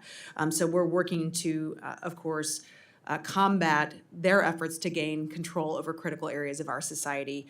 It's never been more vital in my mind to conduct that critical oversight of our foreign investments that do risk our national security. And so a hot topic on the Hill today, I want to touch on TikTok, because for the past several years, TikTok has been negotiating a national security agreement contract with CFIUS in response to the criticisms that the app is putting American data at risk. But earlier today, we learned that TikTok had published a video. There was a video of a date of an Energy and Commerce hearing before it was publicly noticed. And this video, I have a clip here, but it was inciting violence against members. And I seek unanimous consent to enter this reporting into the record, if I may, sir. Any objection? Without objection. But I see this as directly threatening, and this is something that this platform, enabled by the Chinese Communist Party, has enabled. So I believe the time to act, frankly, was yesterday here. And additionally, the Treasury Department issued a statement just today that CFIUS will not clear any transaction unless it determines that there are no unresolved national security concerns. So will you commit to us today that if CFIUS is aware of any outstanding unresolved national security concerns, that a TikTok transaction will not be cleared? So I regret that I cannot talk about an individual transaction, even to indicate whether or not CFIUS is looking at it. There are strict confidentiality obligations. But on the more general point, absolutely, CFIUS looks very carefully at these transactions and will not clear a transaction if there are national security concerns. And when it comes to data, we're seeing an increasing number of cases that do present risks around this issue of the type that have been mentioned in connection with and obviously, TikTok. time is of the essence here, right? We talk about this post that lived online for over 40 days. It's taken years to get to a place where we have a decision. So why is it taking so long? I mean, we're There's- at 3 years now. There's ongoing litigation over TikTok that is not yet resolved. So if that litigation is playing out and if you have legitimate concerns about national security, is there any tool that you can use to put a stop to this? Is there any tool that you have in your toolbox? I mean, yes, there are tools that are in the toolbox. What would you use then? I mean, while this litigation is ongoing, what mechanisms could you turn to help protect the American people in this case against a Chinese Communist Party enabled platform? So I'm sorry, I really can't talk about the details of this case, but there Can you talk about it in generalities in terms of the tools that you might use? If maybe let's take TikTok's name off of it. If it is in general a threatening entity, what would be the tools that you would use? requirements that the business of the company be structured in the United States in a way that protects national security. While we're on the subject of national security, I'll move on, but what is the department doing to make sure that its core services are protected from cyber attacks? Cyber hygiene is obviously a very crucial part of protecting Americans' information. What is the agency doing to make sure that you are hardened? So we are greatly enhancing our cybersecurity investments. We've requested increases to be able to do that, especially given the role that the department plays in imposing sanctions. We are a target of a serious number of cyber attacks, and we are investing very heavily in cybersecurity to meet very high standards. All right, thank you, Madam Secretary. I yield back. Mr. Cartwright. Chairman Womack, Ranking Member Hoyer, thank you for holding this important hearing. And Secretary Yellen, thank you for coming, and Director Young, you as well. Director Young, my question is for you. It was January 1, 2006 that Medicare Part D came into play. That's when it started to be used in this country, and it meant that pharmaceuticals were provided to seniors on Medicare, and but it came with a gimmick, and the gimmick was that Medicare was not able to use its purchasing power. Medicare was not able to talk price. Medicare was not able to negotiate with drug companies as it bought its supply for the seniors who depended on it. And you tell people that, wait a minute, why couldn't Medicare negotiate with drug companies? And the answer is it was part of American law. We made that part of American law here before 2006. People have a hard time believing that that happened. But with the Inflation Reduction Act, Congress has begun to break that log jam. Certainly it is a limited formulary being the $50 word, which means a list of medications. It's a limited formulary to start with, but Medicare has now been authorized to negotiate prices for some of these drugs. And we've seen the effect. We've seen the effect of insulin prices coming crashing down, and all of the people who depend on insulin, you know that they appreciate that. My question for you, Director Young, is what next steps do you think are necessary, and what more can we do to lower drug prices for seniors in this country? You've laid out what the Inflation Reduction Act does. I don't need to repeat that, but you're absolutely right. That law began to change the government's ability to negotiate drug prices. I don't need to tell all of you what this country pays for drugs is vastly higher than other economies around the world. You just have to ask yourself why that is. In this budget, we go further than the Inflation Reduction Act, where more drugs would be brought into negotiation. The time frame would be about for it. It not only reduces money for seniors, the government would save $160 billion by doing more drugs in negotiation and bringing that forward. In addition, $40 more billion would be saved for taxpayers by instituting the inflation rebate, meaning drug company, if you are raising your drug more than inflation, you have to pay the American taxpayer back. And it's really using the purchasing power of Medicare to do two things: bring down costs for seniors and taxpayers, and extend the life of Medicare. That is part of our proposal to help the insolvency issue with Medicare. Thank you for that.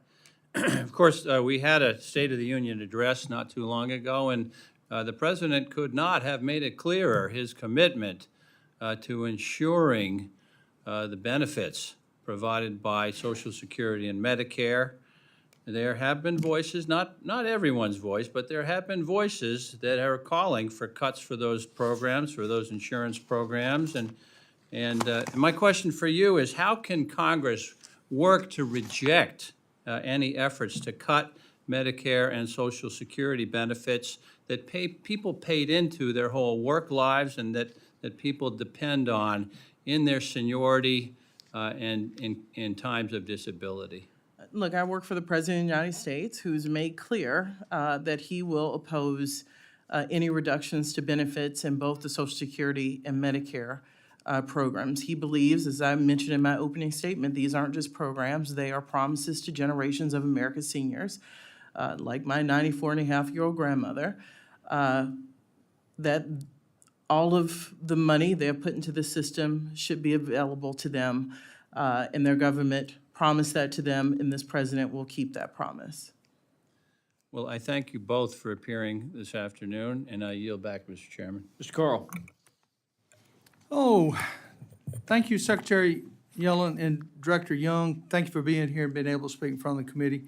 I'd like to make a quick statement here, though. I have not heard one single member in the Republican Party say anything about cutting Medicare and social benefits here. So I think that's a falsehood that's being brought up and spun for political purposes. With that said, Secretary, in regards to the bailout of the Silicon Valley Bank and the Signature Bank, I want to ask you a couple of questions. I talk to local bankers. I try to stay in tune with them. And they tell me that the problem of this bank being upside down, for lack of better words, should have been caught by the board review on the call report 1231. Was it? Was it flagged? Well, I'm not responsible for supervision of these banks. So that's a question that should be addressed to the appropriate banking regulators. But how about the government overseeing of these committees? Did anyone catch it? Did anyone review it?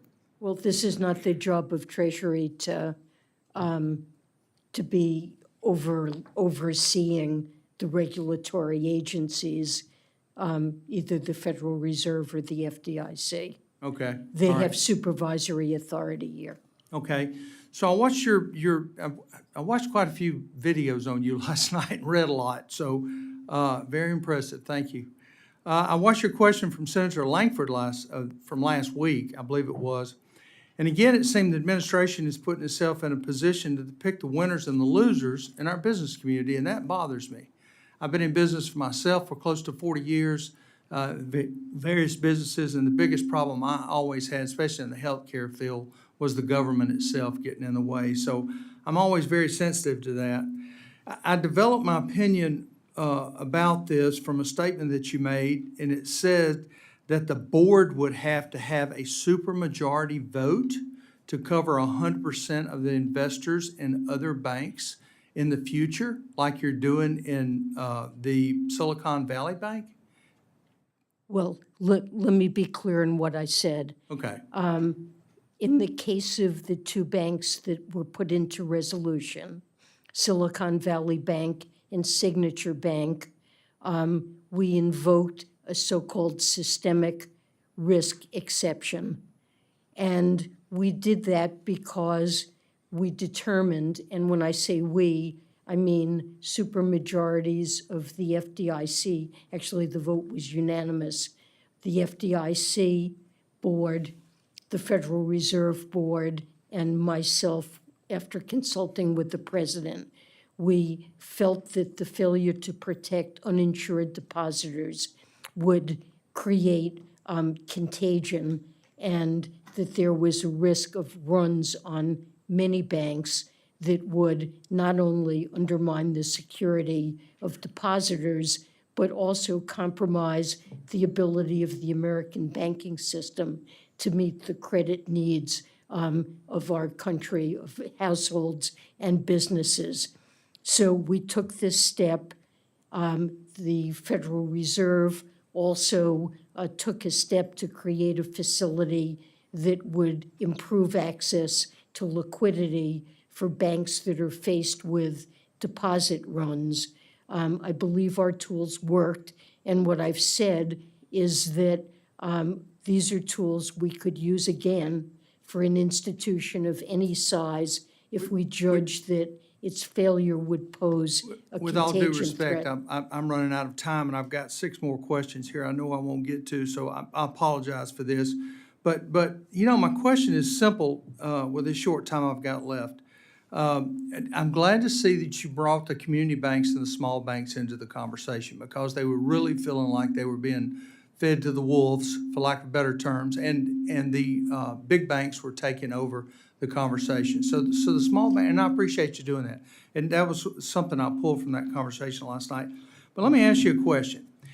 If a small rural community bank in Alabama that invests into our rich coal mine communities and/or our oil drilling in the Gulf of Mexico investments, or doesn't adhere to the policies of the ESG, the political left-wing policies that are being pushed on, do you think they would get 100% bailout too?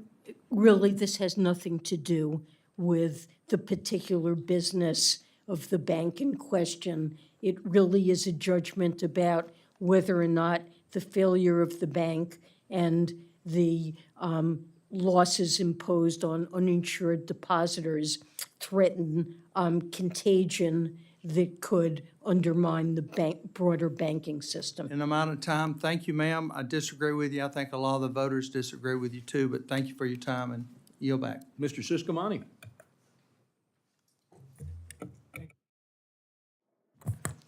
Thank you, Mr. Chair. And Secretary Yellen, thank you for being here. Director Young, nice to meet you both. I appreciate your time. And thank you for coming before the committee to testify today. The state of our economy is one of the most important challenges that we're facing here in Congress and everywhere I go, especially in District 6 that I know well. I'm worried about the rampant inflation, unchecked government spending, and our national debt as well. And as we've seen in the past few weeks, information is spreading at a very quicker pace than ever before, a much quicker pace than ever before, and stability is needed in that. Now, Secretary Yellen, I'd like to follow up on some of the questions here by my colleagues regarding the recent bank failures. So I have just a series of short questions, and maybe you can just help me answer as many of them as we can get to in this short period of time. But have you determined whether a special assessment will be needed to replenish the FDIC's deposit insurance fund? If there are losses, then a special assessment would be needed. It's not clear yet. I believe the FDIC, as a preliminary matter, assessed that there would be a $2.5 billion loss in the case of Signature, but that's not a final determination. And also to follow up on the question regarding, thank you for that, on the regional banks or community banks, for example, in Arizona, will Arizona community banks be on the hook for this special assessment? It would be determined by the FDIC's formulas and decisions. So I'm sorry, is that a yes? I or think no? it's a yes. It's a yes, okay. And you've stated the Treasury Exchange, the Treasury's Exchange Stabilization Fund may serve as a backstop. How much money is there currently in the fund? Including SDR, I believe there's about $200 billion in the fund. And the funding is depleted in that fund, would taxpayers be on the hook to replenish it? No. And do you believe that the Fed's decision to raise interest rates will result in additional bank runs? I'm not going to discuss the Fed's decisions on interest rates. How do you think that would impact this subject in the conversation, the raising of the interest rates? The Fed is addressing a significant inflation problem, making decisions that, in its independent judgment, are best. Also, I know, taking account of financial stability concerns, and I'm not going to comment on their decisions. Thank you, Madam Secretary. Mr. Chairman, I yield back. I think Mr. Cloud is on his way back, and we'll get to Mr. Cloud when he returns. So we're going to move into round two of our Q&A with the witnesses, and I'll lead. Director Young, I'm going to put my budget hat back on. I can't help but do that. And I want to talk about improper payments. And frankly, it's a subject that causes me to scratch my head. It is reported by the GAO that federal agencies dispersed an estimated $281 billion in improper payments in FY21, with cumulative improper payments totaling $2.2 trillion over the past 20 years. Let's repeat that. $2.2 trillion in improper payments. Now, what's always kind of been a mystery to me is if we know we've paid it and we know it's improper, how do we continue to live with that reality?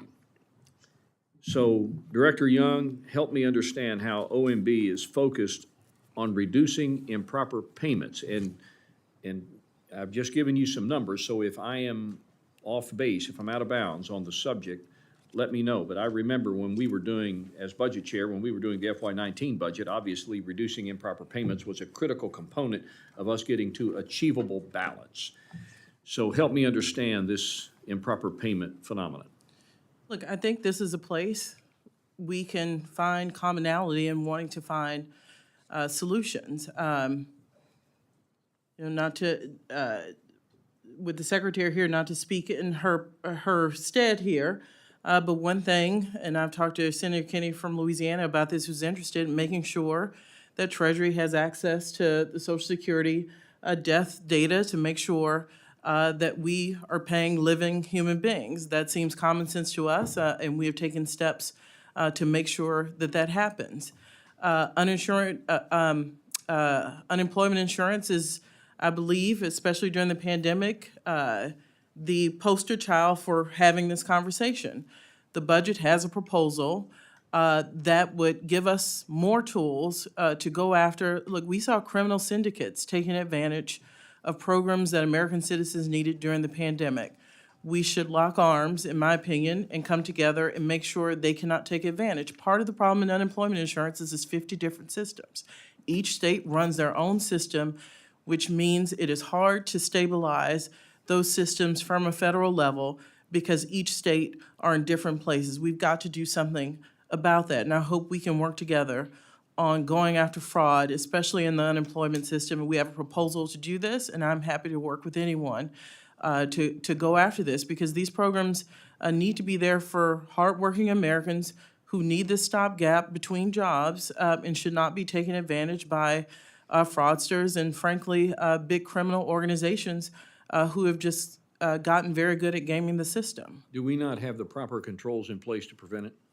Not currently. And part of the problem, as I said, is this very bifurcated state-led system. It is a federal-funded program run by the states, and we've got to do a better job of just getting in the weeds with each state, meeting them where they are, but it has got to improve. Yeah, well, people that have testified in this hearing today, including my friend Steny, have indicated, and I agree, that we all want people to pay their fair share. And nobody should be asked to pay really more than their fair share. But I think the American public would be just as concerned if not more concerned, with the alarming rate of improper payments coming out of the federal treasury and going to people who should not be collecting that money. Would you not agree with that? Yeah, and that is I mean, exactly. it's outrageous. Yeah, that is exactly why we ever proposed it. Look, it shows that an investment in doing away with the fraud that you talked about has a return on investment of 10 to 1. Why wouldn't we do that? And I think there is a place for commonality as we work through what's going to be a very complex budget and appropriation season. So I look forward to working with you on that. Last question is regarding the federal workforce, and maybe we can just take this for record and get back to me on it, but increase in the federal workforce by 82,000 people, 3.6%. A lot of these people are working from home. I'll submit a question for the record on this because I am curious as to how we are justifying the work from home piece and not reducing our footprint, if you will, from a facilities point of view, but we'll submit that for the record later. And I'll yield my 6 seconds to the distinguished ranking member, Mr. Hoyer. Thank you for your generosity.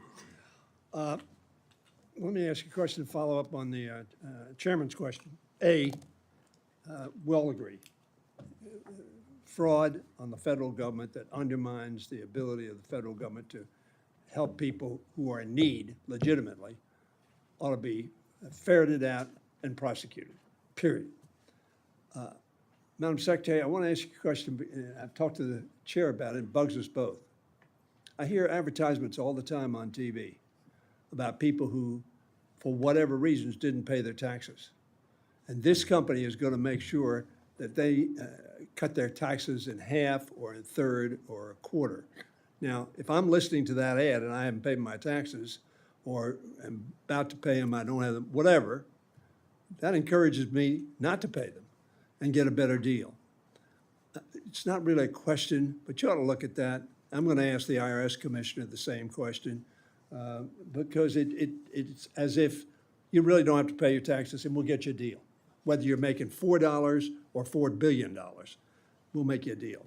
And I think that undermines the voluntary compliance, which the U.S. has been very high on. Let me go back, and you don't need to answer that question, but it is a concern. Madam Director, you mentioned a figure in terms of getting rid of fraud and what the return is on enforcement. What's the return on money in enforcement in IRS? I think the Secretary has spoken to this. What the Inflation Reduction Act did, if that is rescinded, the CBO has made clear that that will add to the deficit to the tune of about $100 billion because they will estimate, as much all budget scorekeepers will, that will bring in less to close this tax gap. So we will lose money for the Treasury. The figure I recall from my previous life was about 7, 8, 9 to 1 return on the investment in enforcement. You get $7 or $8 or $9 in return. If that's the case, then cutting that has that $100 billion consequence that you just referred to. Let me close with this. We won't have a third round. And this is not a question. But we talk about debt, and I'm very concerned about the debt, and I like to think that we are fiscally responsible. We need to be fiscally responsible. In the last Congress, we spent a lot of money as a result of the pandemic. Excuse me, the Congress before that, the 116th, with the signature of Donald Trump and the agreement of the Secretary of Treasury. Why? Because we had an extraordinary challenge, if it was not resolved, would have cost much more than the money we actually spent, notwithstanding the fact it was a large number. So I think we need to work together as we work together on the debt limit in the Trump administration, as we work together on meeting the pandemic in the Trump administration. We need to work together to get our country on a sound fiscal footing, while at the same time investing in making sure that our economy grows, is vibrant, which will also reduce the deficit. Now, lastly, this is not a question. None of these are questions. I'm pontificating. as it will come as a great shock to everybody in this committee, I have a passing interest in where the FBI is going to be located in the future. No. I knew that would shock the chairman. A new consolidated FBI headquarters remains among my top priorities. I remain concerned about the low weighting of the cost criteria as only 10%. If we're concerned about deficit, we got to be concerned about costs for what we buy. 10% being ascribed, this is not a question, is in my opinion, not justifiable. The chairman can speak for himself, but we have conversations about that. In the 2016 House resolution authorizing this project, Congress made it clear that GSA should consider the total cost of the government of relocation, site preparation, and site acquisition. Congress has made clear that whatever pocket of money comes out of it should be counted as part of the cost of this site, whatever pocket it comes out of. I just make that observation. I don't want a response at this point in time, but I'll continue to express my concern on that case. And Mr. Chairman, you and I have discussed that. We'll continue to discuss it. Mr. Chairman, if I could thank the ranking member for his passion on this, I appreciate it, and I will take it back. I look forward to the conversation. Welcome back, Mr. Cloud. Your turn. Thank you, Chairman, and thank you, Secretary and Director, for being here today. Wanted to ask the Secretary some questions. First of all, and I know you could probably give us a 3-hour lecture on this and still have more to say about it, but if you could give us the 30 to 60-second version on how important is it that the U.S. remain the world reserve currency? Well, I believe we derive significant benefit from the dollar serving as the reserve currency. It's an important way in which we lower the cost, the borrowing cost that the federal government pays on its outstanding debt. And I would say that in imposing sanctions and trying to address global problems like Russia's invasion of Ukraine, the fact that the U.S. dollar is used so widely in transactions facilitates our ability to impose those sanctions. Now, this week, Russia and China got together, and Russia has said they're going to start using the yuan to settle trade deals. Does this concern you? And they also said that this would help accelerate the process of establishing a multipolar world order, which of course would mean a weakened U.S. on the global stage. Well, I certainly want to see the dollar remain as the world's reserve currency. And there is a motivation that Russia and China have to try to develop another system that avoids the use of the dollar. But this is something that's tremendously difficult to accomplish. And I have confidence that the dollar will remain the world's reserve currency for a long time to come, in spite of there being various efforts to create systems to get around it. Now, in 2008, the U.S. National Intelligence Council said in a report they produced that there's an unprecedented shift in relative wealth and economic power from the West to the East now underway, and they expected it to continue, that our relative strength will decline. And they said it was because of this. They said the transfer of global wealth and the economic power is now underway. It's unprecedented in modern history. And they said it comes from two sources. We're sending oil and gas revenues overseas, and we're sending manufacturing overseas. Yet a number of the policies that this administration continues to embrace support ESG, which we've seen. China's not following that. Russia's not following that. They continue to build coal plants. China and Russia are talking about building another pipeline. And yet we seem to just be hamstringing Western countries on the front when we were producing energy and oil and gas, petroleum products more responsibly, cleaner than anyone else. One of the things concerned about this, we talked to a number of banks. I realize most of this is the SEC pushing this, but from your standpoint, we have European countries trying to impose these regulations on U.S. banks.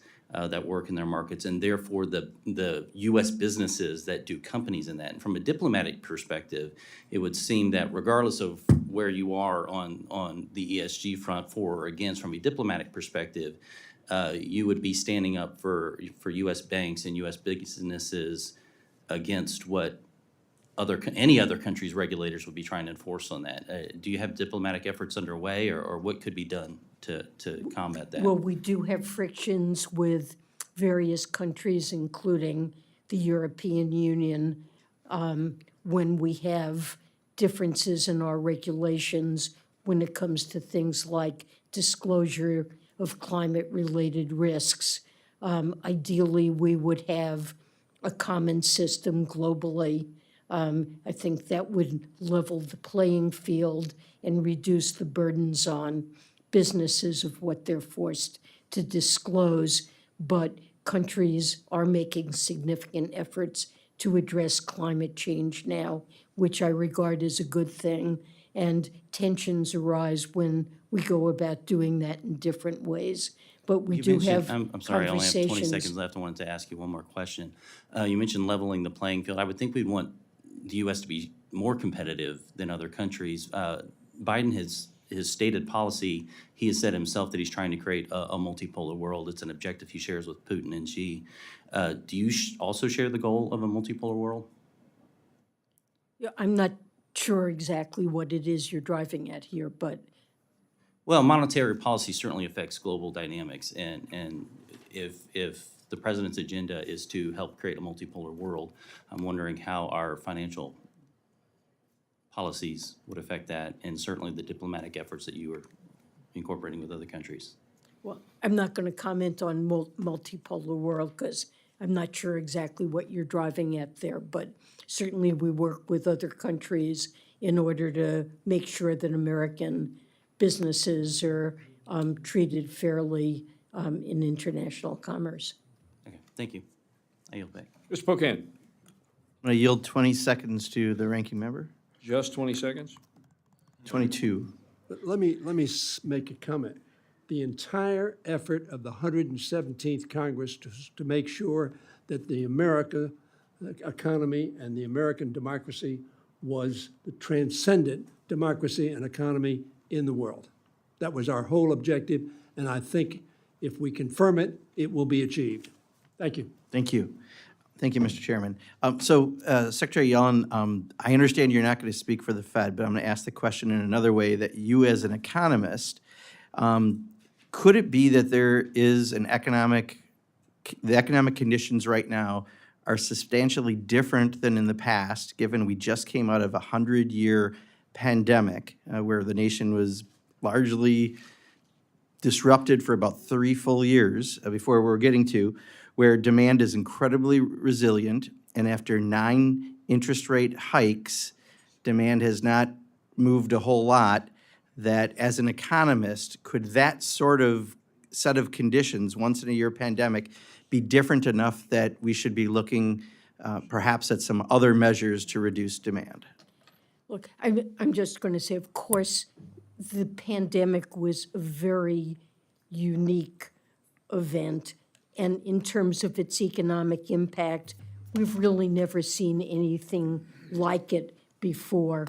It led to enormous shifts from services, goods and services, away from services toward goods, and then back again away from goods towards services.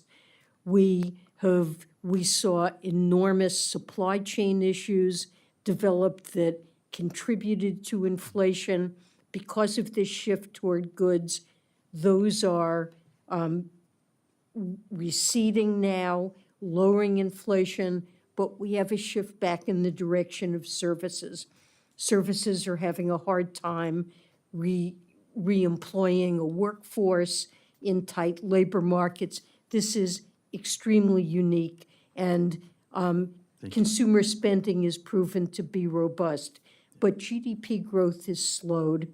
We had a very rapid recovery. It has slowed, and we're back at full employment again. And I think there's a chance here that what the Fed is doing will serve to bring down inflation while maintaining a strong labor No, I market. appreciate it. Thank you. I just think sometimes, I know that's their only tool they have, but sometimes when your only tool is a hammer, everything looks like a nail. And I kind of feel like at this point, we need some other approaches, whether it be a windfall profits tax, because corporate profits are still soaring, some kind of limited price control, just something else. But thank you very much for that answer. Director Young, so here's the question. Before it was inferred that no one has ever in the life of Republicans talked about cutting Medicare or Social Security, even though my Senator Ron Johnson has recommended we put it on the chopping block every single year. At least that's one Republican. I have heard several Republicans this year said that we should raise the retirement age perhaps to 70. Now, to me, I think I would call that a cut. If it's not a direct cut, it's at least a bait and switch.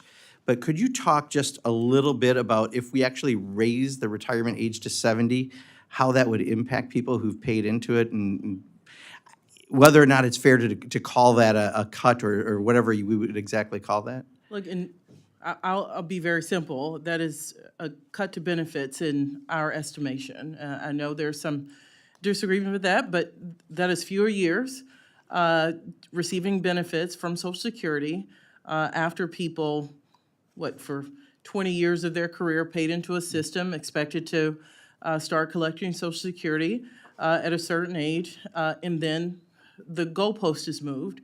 That is a benefit cut. Yeah. Thank you. There's a lot of people who work in the trades in particular in my district who I know quite well who, at some point, even if we're living longer, your body isn't necessarily allowing you to still lay brick or to be an iron worker, and just to raise that age would be certainly a bait and switch to those folks and have a negative effect, and I would call that a cut. So that's the only reason I wanted to put that out for clarification. I'll yield back, Mr. Chairman. Mr. Molinar. Thank you, Mr. Chairman. Secretary Yellen, first of all, thank you for being willing to brief me at my office on the CFIUS review process and where things are. I appreciate that very much. Director Young, I wanted to ask you a couple of questions. The Government Accountability Office reported that as of January 31st, 2023, there was $90 billion in the American Rescue Plan funding remaining that is unobligated. That's a huge sum of money. Unfortunately, we haven't received timely updates about available balances from this recent legislation. Can you confirm that number? Sir, I'm sorry to hear you have not. We have sent up to Congress. I'll make sure this committee has the balances. I have it here. We'll put it in the record and make sure your office has it. I would say for COVID funding writ large, the bills in total, 98% is obligated. Of ARP specifically, 95% But is is obligated. Is 90 billion the amount? 'Cause I'll make sure that is the amount, but it sounds in the range. Okay. I want to be exact with you and No, I provide that appreciate that. information. But the fact, would you agree that we're no longer in an emergency? So if I can, I'll let you know where the majority of those funds are. And you're well, right, no, the I'm public just- health emergency is the administration, the president Yeah. is lifting that order May 11th. So we no longer have a need for a rescue plan. Would you agree with that? I mean, the emergency is over. I mean, that's what those funds were intended for, right? Mr. Molinar, I just want to make sure you know where the majority of funds remain unobligated. And of course, it is Congress's discretion if they want to go pull those funds back. The majority of those funds remain in pensions, which, as you know, it has a long outlay and it remains in veterans benefits. And there's some money in HHS that, after not receiving more money, we plan on using for next generation vaccines. So what you're saying is you've already figured out how you want to spend it next time, rather than saying, we have an opportunity to pay down the debt. I mean, $90 billion would go a long ways to paying down some debt. No, I said it is Congress's decision. I'm, as you know, very attuned to the Appropriations Committee's constitutional role here. What I'm saying, as you make those decisions, know that most of the money remains from pensions. But unobligated based on an emergency that's no longer there, right? Well, pension funding in ARP was always intended to spend out over a longer period of time. So you would be taking funding back that a lot of pensioners would depend on. Veterans care. Well, let me ask you this. Sure. Through the appropriations process, you're the expert. couldn't we fund those pensions as part of the appropriations process like we normally do, rather than using emergency funding that's no longer for an emergency? I will say typically multi-employer and pensions is not done by this committee, but I'm sure you all will weigh in. Look, we will provide the data and we will have a robust back and forth to see what makes sense here. I'm just simply pointing out that the majority of the money that remains was always intended to have a tail. And the question on resources for HHS is, do we want next generation vaccines for COVID? Well, and I approve of the idea of going through the appropriations process. I'm on the Labor H Subcommittee, and we can certainly look at that. But why would we tell the American people we need to spend $6 trillion of emergency funding in this last Congress, and then find out we're no longer in an emergency and we still are going to spend that money? That, to me, seems like fraud itself. Well, Mr. Molinar, I'll be just very candid. We asked Congress multiple times for additional funding for next generation vaccines and therapeutics. A lot of, as you know, immunocompromised people, current therapeutics do not work. We were told no by Congress. So what we are doing now is looking at the unobligated balances at HHS and going to focus on those things. Now, what won't happen are things like long-term research in long COVID, which we don't know a lot about. So we will have to relook at our priorities here. Well, I trust you're very capable in this process, and that when you come and talk to our Appropriations Committee, you're someone who has tremendous credibility. They told me no. Well, I think it's a matter of let's figure out what the top priorities are. There's a lot that we spend that wouldn't be maybe as top a priority, and you might have to agree to cut back on some of that. But I just think taking the people's money that was based on an emergency when there's no longer an emergency and spending $90 billion seems irresponsible to me. Thank you. I yield back. Mr. Cartwright. Thank you, Mr. Chairman. Well, Director Young, it was 80. We're coming up on the 87th anniversary of the Rural Electrification Act. 1936 it was. It was a time in our country when we had electricity. We had electricity in most places, but we didn't have electricity in some places, in the back roads, in the hollows, in the places off the beaten path. We did not have electricity, and these places were being left behind. We're kind of coming up on a similar thing right now. We have broadband internet access in most places in this country right now, but there are places being left behind. And in the IIJA, we legislated $45 billion to make sure this doesn't happen, that we follow the pattern of the Rural Electrification Act, and that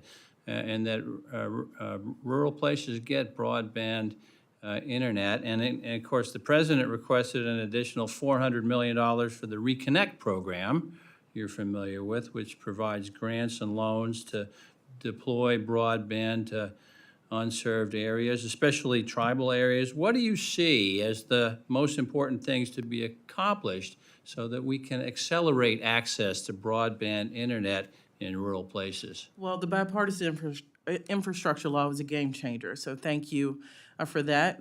We believe the shorthand, the ACP program at FCC will bring broadband to 15 million homes in this country. You're looking at a caution light, girl. I grew up in a town of less than 2,000 with a caution light, so I'm very aware of those communities who often don't have adequate attention from their federal government or state government.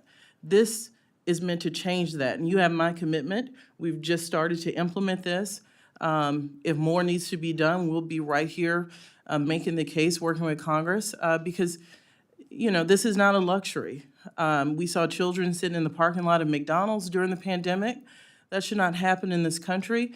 It is a necessity for kids, teachers, parents to have high functioning internet, and it's no longer. It's like 20 years ago saying having a cell phone was a luxury. Now, most people consider it something they can't do without in life, I would suggest that internet is the same way. Thank you for that. And now, there was a comment or a question made in this room that seemed to imply that this administration is not doing everything that it could do to outcompete China, to counter China. And my question to you is that a correct narrative? Well, look, let me be very clear. This president says it over and over again. His Made in America agenda, his manufacturing boom, bringing 800,000 jobs back, that is directly about making sure that the United States of America remains the world leader, not China. And this budget has several proposals I hope we can work with on a bipartisan basis. I know Mrs. Henson has a interest in this, and Mr. Molinar's on the China Subcommittee. We have a proposal that would put vast resources, $6 billion, into efforts like infrastructure across the globe. Look, China goes into these places, like the continent of Africa, throws a little here, a little there, has vast access to their resources. Where are we? And we have to make sure that the United States remains the beacon I know we are, and that we have presence in those places, and make sure we are investing responsibly through our Development Finance Corporation, through our Millennium Challenge Corporation, because if we aren't there, China will be there. So I certainly hope we can work together to implement these proposals. Thank you, Madam Director, and I yield back, Mr. Ms. Chairman. Henson. All right, thank you, Mr. Chair. Some sobering statistics, numbers, $31.6 trillion in debt. That's about $94,000 per citizen, $246,000 per taxpayer. So I want to talk a little bit about what that cost looks like for Iowans. And so, Director Young, can you speak a little bit today to the rising interest costs, how that fits into these numbers as we're seeing the debt balloon? What are some of the tangible impacts to working families as a result of those rising interest costs? Thank you for that. And we like to use public held debt, which is about $24 trillion. I believe you're using both debt points together, but either way, this is why this president put forward proposals that bring down the deficit, because we do also believe that our investments should be paid for. And if we don't go about investing tax cuts in a fiscally responsible way and pay for them, our deficit and debt problem will be worse, Congresswoman. And I know there's disagreement on how you do that, but this president has put forward tax reform that would save $3 trillion, or nearly $3 trillion over 10 years. I see this as a complete tax shift, but if you talk about rising costs and the impact that has, I think one of the quickest ways we could address that is energy, and I think we have different perspectives as well on lowering energy costs, but I've been advocating for that, and I would encourage you to continue to look at Iowa's biofuels as an answer, and please take that feedback back to the president. We need an answer on E15 if you can.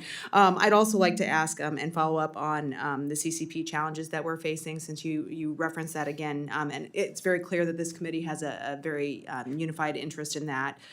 Since you do have kind of an all-of-government look through OMB, do you have any recommendations on how we can better leverage our spending? You referenced that $6 billion number, but ways where we can truly counter the CCP's aggression through government.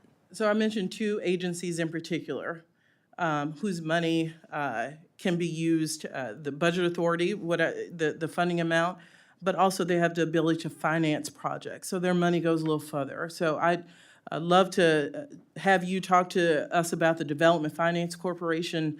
They have some innovative ways of financing projects across the globe. Again, I mentioned the Millennium Challenge Corporation. They go in, sign compacts, and really try to leverage private dollars. So it's not just what we're investing here. What programs do we have that are leverage points that would attract private sector interest? And those two in particular are quite interesting in that way. Are there any agencies engaged in related work to counter the CCP that you think could be doing a better job of collaborating and finding that either that outreach within the private sector or better outreach within government? So those are two agencies. certainly they will tell you they are resource constrained, which is one reason we put it here.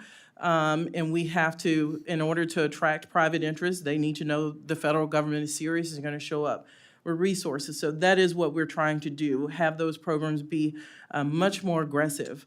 And to do that, I look at this as capital, especially for DFC, to make sure that their finance tools can be put to use. You and I also talked about COFA, Compact for Free Associations, those tiny little places like Palau in the South Pacific. We need a presence there. We often talk about COFA in the Department of Interior. We put it under Department of State because we think it's a strong diplomatic tool to counter China and make sure we have a presence where we know they want to be. Finally, I just want to talk a little bit about the regulatory burden and cost on farmers, small businesses, and families. What plans do you have in place to more appropriately account for the cost of regulations on people before they are actually implemented? Yeah, so a part of OMB is the Office of Regulatory Affairs, and it is part of our duty. Our executive order that governs us, 12866, says we have to look at cost-benefit analysis for regulations. We are committed to continue that. We're not going to change that. What we are doing is looking to modernize. Far too many rules come into OIR that the amount of economically significant has not changed in, I believe, about 30 years. And we need to raise that so that fewer things come in for review. So we are modernizing, but what we are is committed to making sure we keep a robust cost-benefit analysis in the regulatory system.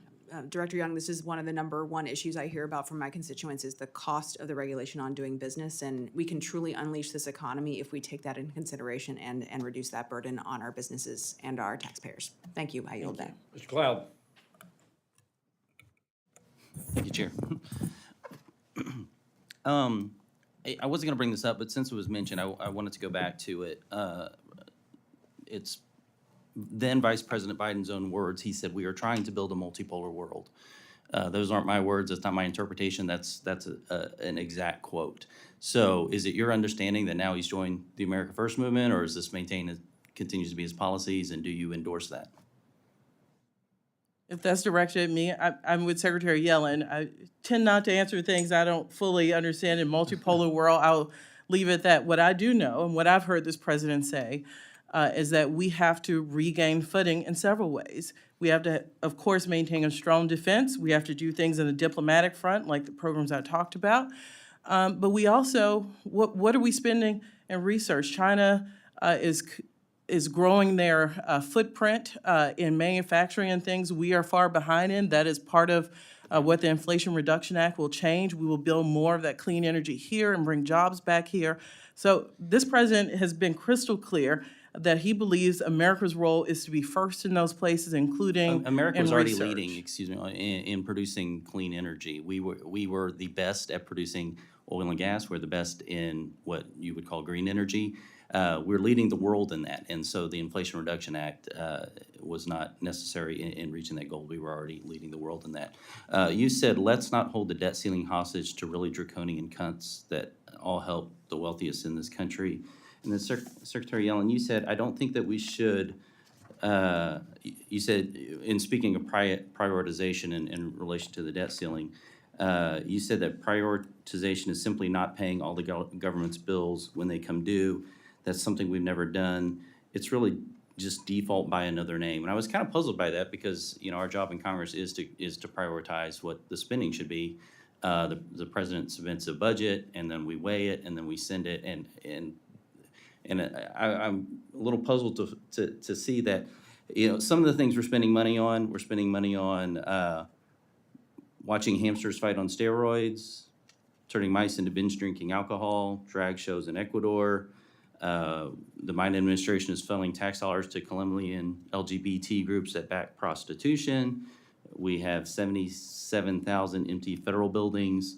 One of the big things going on at the border is no bid contracting that's under investigation now. So there's a lot of areas, it seems, that we could cut that wouldn't be considered a default. Would you agree? No, I wouldn't agree because it's certainly up to Congress and this committee to decide about the budget for 2024 and years after that, what future commitments Congress chooses to make about spending levels. But the debt ceiling is about paying bills for programs Congress already approved. No, but And there are has some, there are undertaken- some, for example, the COVID funding that was mentioned, it's $90 billion, I think, of funding Well, the that's not being bills that used. come to Treasury to pay cover expenses that Congress has authorized. And they've gotten to the point of services have been provided, whether it's by the federal government's own workforce or contractors who have bills to pay for workers that they've hired to provide government services, and it's about paying those bills when they come due. And if you don't pay bills that come due for services that you have ordered and I think I get what you're authorized, saying, and I'm that's kind of default. running out of time here. If I could move on. One, as someone new on this committee, one of the things that I've been trying to go through numbers, me and my team and everything, that's been difficult is the things that I mentioned. One of the reasons I mentioned them is because most of them are not line items in a budget. They have to do with the grants and contracting, which is kind of opaque to us. Even it's very difficult to find.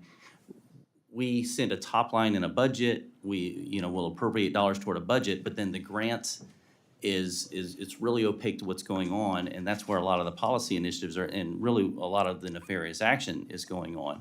And I would wonder if you would work with us and help come up with some transparency mechanism to where not just us, but the American people can see not only what we are attempting to spend money on, but what the actual grants are going to, how they're being approved, where they're going. Because, one of the things, I mentioned training mice to binge drink, that's an NIH thing, while they were doing gain of function and everything else that we're looking into. If we could have had transparency on where these grants are going, it would have helped. Is that something that we could work with So you on? let me Kind of the technicality of how to. This subcommittee in particular certainly knows how to mandate transparency. OMB currently puts every single action that authorizes agencies to go out and execute on their appropriations. So you've heard a lot about apportionments, I'm sure. In the last administration, this committee in particular directed OMB to put every single last apportionment, which is transparency we've never seen the level of. So this committee is certainly led in transparency. I'll also point you to USA spending, which has obligation data. There is a lag, so people complain you don't see it real time. But the goal was, in past Congresses and administrations, it made sense to put those obligations online, and usaspending.gov does that. And I'll point out, just at NIH, peer review panels do pick those research grants, so I'm not sure about the ones you've mentioned, but I'm happy to go back and look at those. But, we just have to be very careful that we don't do anything to insert politics or into a peer review process as we select research grants. I can appreciate that, but peer review is what gave us a lot of faulty information during COVID too, so we probably need to look at that as well. Mr. Siscomani, bring us home. What a tall order. Put the freshmen to that task. That's great. Well, let me just actually close with a bit of a different topic, and let me touch on Iran real quick. Sanctions on Iran are a key component of the U.S. strategy to increase the pressure on the Iranian regime to abandon its ambitions for nuclear weapons and its support for terrorism and cease other illicit activities. Now, with nuclear negotiations not currently in the agenda and Iran's nuclear program continuing to expand, increasing the economic pressure on Iran is essential. Given nuclear negotiations seem to be at a standstill, is it fair to say that the administration's views maximum enforcement of sanctions as a key component of our Iran strategy? The Treasury Department has leveled extremely tough, the toughest possible sanctions on Iran, and is enforcing those sanctions and constantly trying to identify ways in which they may be violated and taking further enforcement actions. So Iran is subject to exceptionally tough sanctions, and we look to strengthen them and continue to take actions to do so. Now, on that, with all due respect on that, do you really think that Iran does feel the type of economic pressure that would be necessary to force the regime to change their policies? I don't get that sense, to be very honest with you, that they feel that pressure at the level that it would actually change their behavior significantly. So what do you think, or some examples that is happening in your opinion?